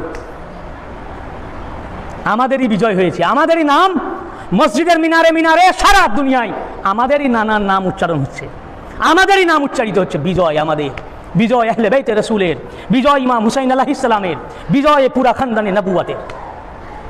যাই হোক, এরপরে আরও অনেক ঘটনা ঘটেছে, কিন্তু আমার বক্তব্য অনেক দীর্ঘ হয়ে গেল। আবার পরে যদি কখনো আমাকে মালিক পাক সুযোগ দেন এবং হায়াতে রাখেন, ইনশাল্লাহ ওনার দয়ায় পরের ঘটনাগুলো আবার বর্ণনা করা হবে। এরপর কীভাবে কী হলো, কীভাবে মদিনা শরীফে তারা পৌঁছালো, মদিনা শরীফে এই কাফেলা পাককে পৌঁছিয়ে দিল, কীভাবে ওনারা মদিনা শরীফে আসলেন, কি তারপরে ওরা মদিনা শরীফের উপরে কীভাবে জুলুম করলো মক্কা শরীফ, পরে ইনশাল্লাহ আবার মৌলা পাক বলালে ইনশাল্লাহ। তবে এই ঘটনা খুব করুণ, খুব দৃশ্য। ইমাম পাকের শাহাদাত পাকের উপর আল্লাহ পাক আমাদেরকে বেশি বেশি রোনাজারি করার, নওহা ও মাতম করার তৌফিক আতা করেন। আমরা যেন প্রত্যেক বছর আমাদের হৃদয়ে যেন আল্লাহ তাআলা ইমাম হুসাইন আলাইহিস সালাম, আহলে বাইতে কেরাম আলাইহিমুস সালাম এবং তাদের ভিতরে খাস করে ইমাম হুসাইন আলাইহিস সালাম এবং হুজুর গাউসে পাকের মুহাব্বতকে আল্লাহ পাক পরিপূর্ণভাবে ভরে দেন। আমাদের হৃদয়কে যেন নরম করে দেন। ইমাম পাকের শাহাদাত পাকের কথা শুনে যেন আমরা চোখ থেকে আঁসু ঝরাতে পারি, আমরা যেন ক্রন্দন করতে পারি, নওহা করতে পারি, বেশি বেশি মাতম করতে পারি। কেন এটাই হবে আমাদের নাজাতের একমাত্র ওসিলা। এছাড়া আর কোনো ওসিলা না। আমরা গুনাহগার, শিয়াকার, বাদকার, আমাদের আর কোনো রাস্তা নাই। একটি আমাদের নাজাতের রাস্তা, এই ইমাম পাকের জন্য নওহাজারি, মাতমজারি, মার্সিয়া, তাজিয়া পাক, তাবুত পাকের খেদমত পাক। এই যেই কাম পাক আপনারা ভাই করছেন, প্রত্যেকে এই কেউ শরবত পান করাচ্ছেন, কেউ তাজিয়া পাক করছেন, কেউ খিচুড়ি খাওয়াচ্ছেন, যেই কাম পাক করছেন ভাই মৃত্যু পর্যন্ত এই কাম পাক করে যাবেন। কেননা ওই কাম পাকটাই কিয়ামতের দিনে আপনার নাজাতের জরিয়া হয়ে দাঁড়াবে। সেদিন আপনার আমল নামে, আমাদের আমল নামায় কিছু নাই, সব ফাঁকা। কিন্তু কিয়ামতের দিনে যখন উঠবো আমরা, তখন যেই মহরম পাকের আমরা কাম পাক করতাম, সেদিন বলা হবে যে এই লোকটা তাজিয়া পাকের বাঁশে কাগজ জড়াতো, এই লোকটা শরবত পান করাতো ইমাম পাকের নাম পাকে, এই লোকটা খিচড়ি খাওয়াতো, এই লোকটা প্রতি বছর মাতম পাক করতো। ওই একটি বাহানা হয়ে যাবে ওই নাজাতের জন্য। বলেন যাও একে সিধা জান্নাত। আল্লাহ পাক আমাদেরকে এই জন্য বেশি বেশি করে নওহা ও মাতম করার তৌফিক আতা করুন। এবং ইমাম পাকের আওলাদ পাক, আমরা গাউসে সানি পাককে, আমাদের হুজুর পাক মেদিনীপুর দরবার 4 নম্বর দরবার পাককে আমরা পেয়েছি। ওনাদের কদম পাক যেন আমরা আঁকড়ে থাকতে পারি মারতে দম তক।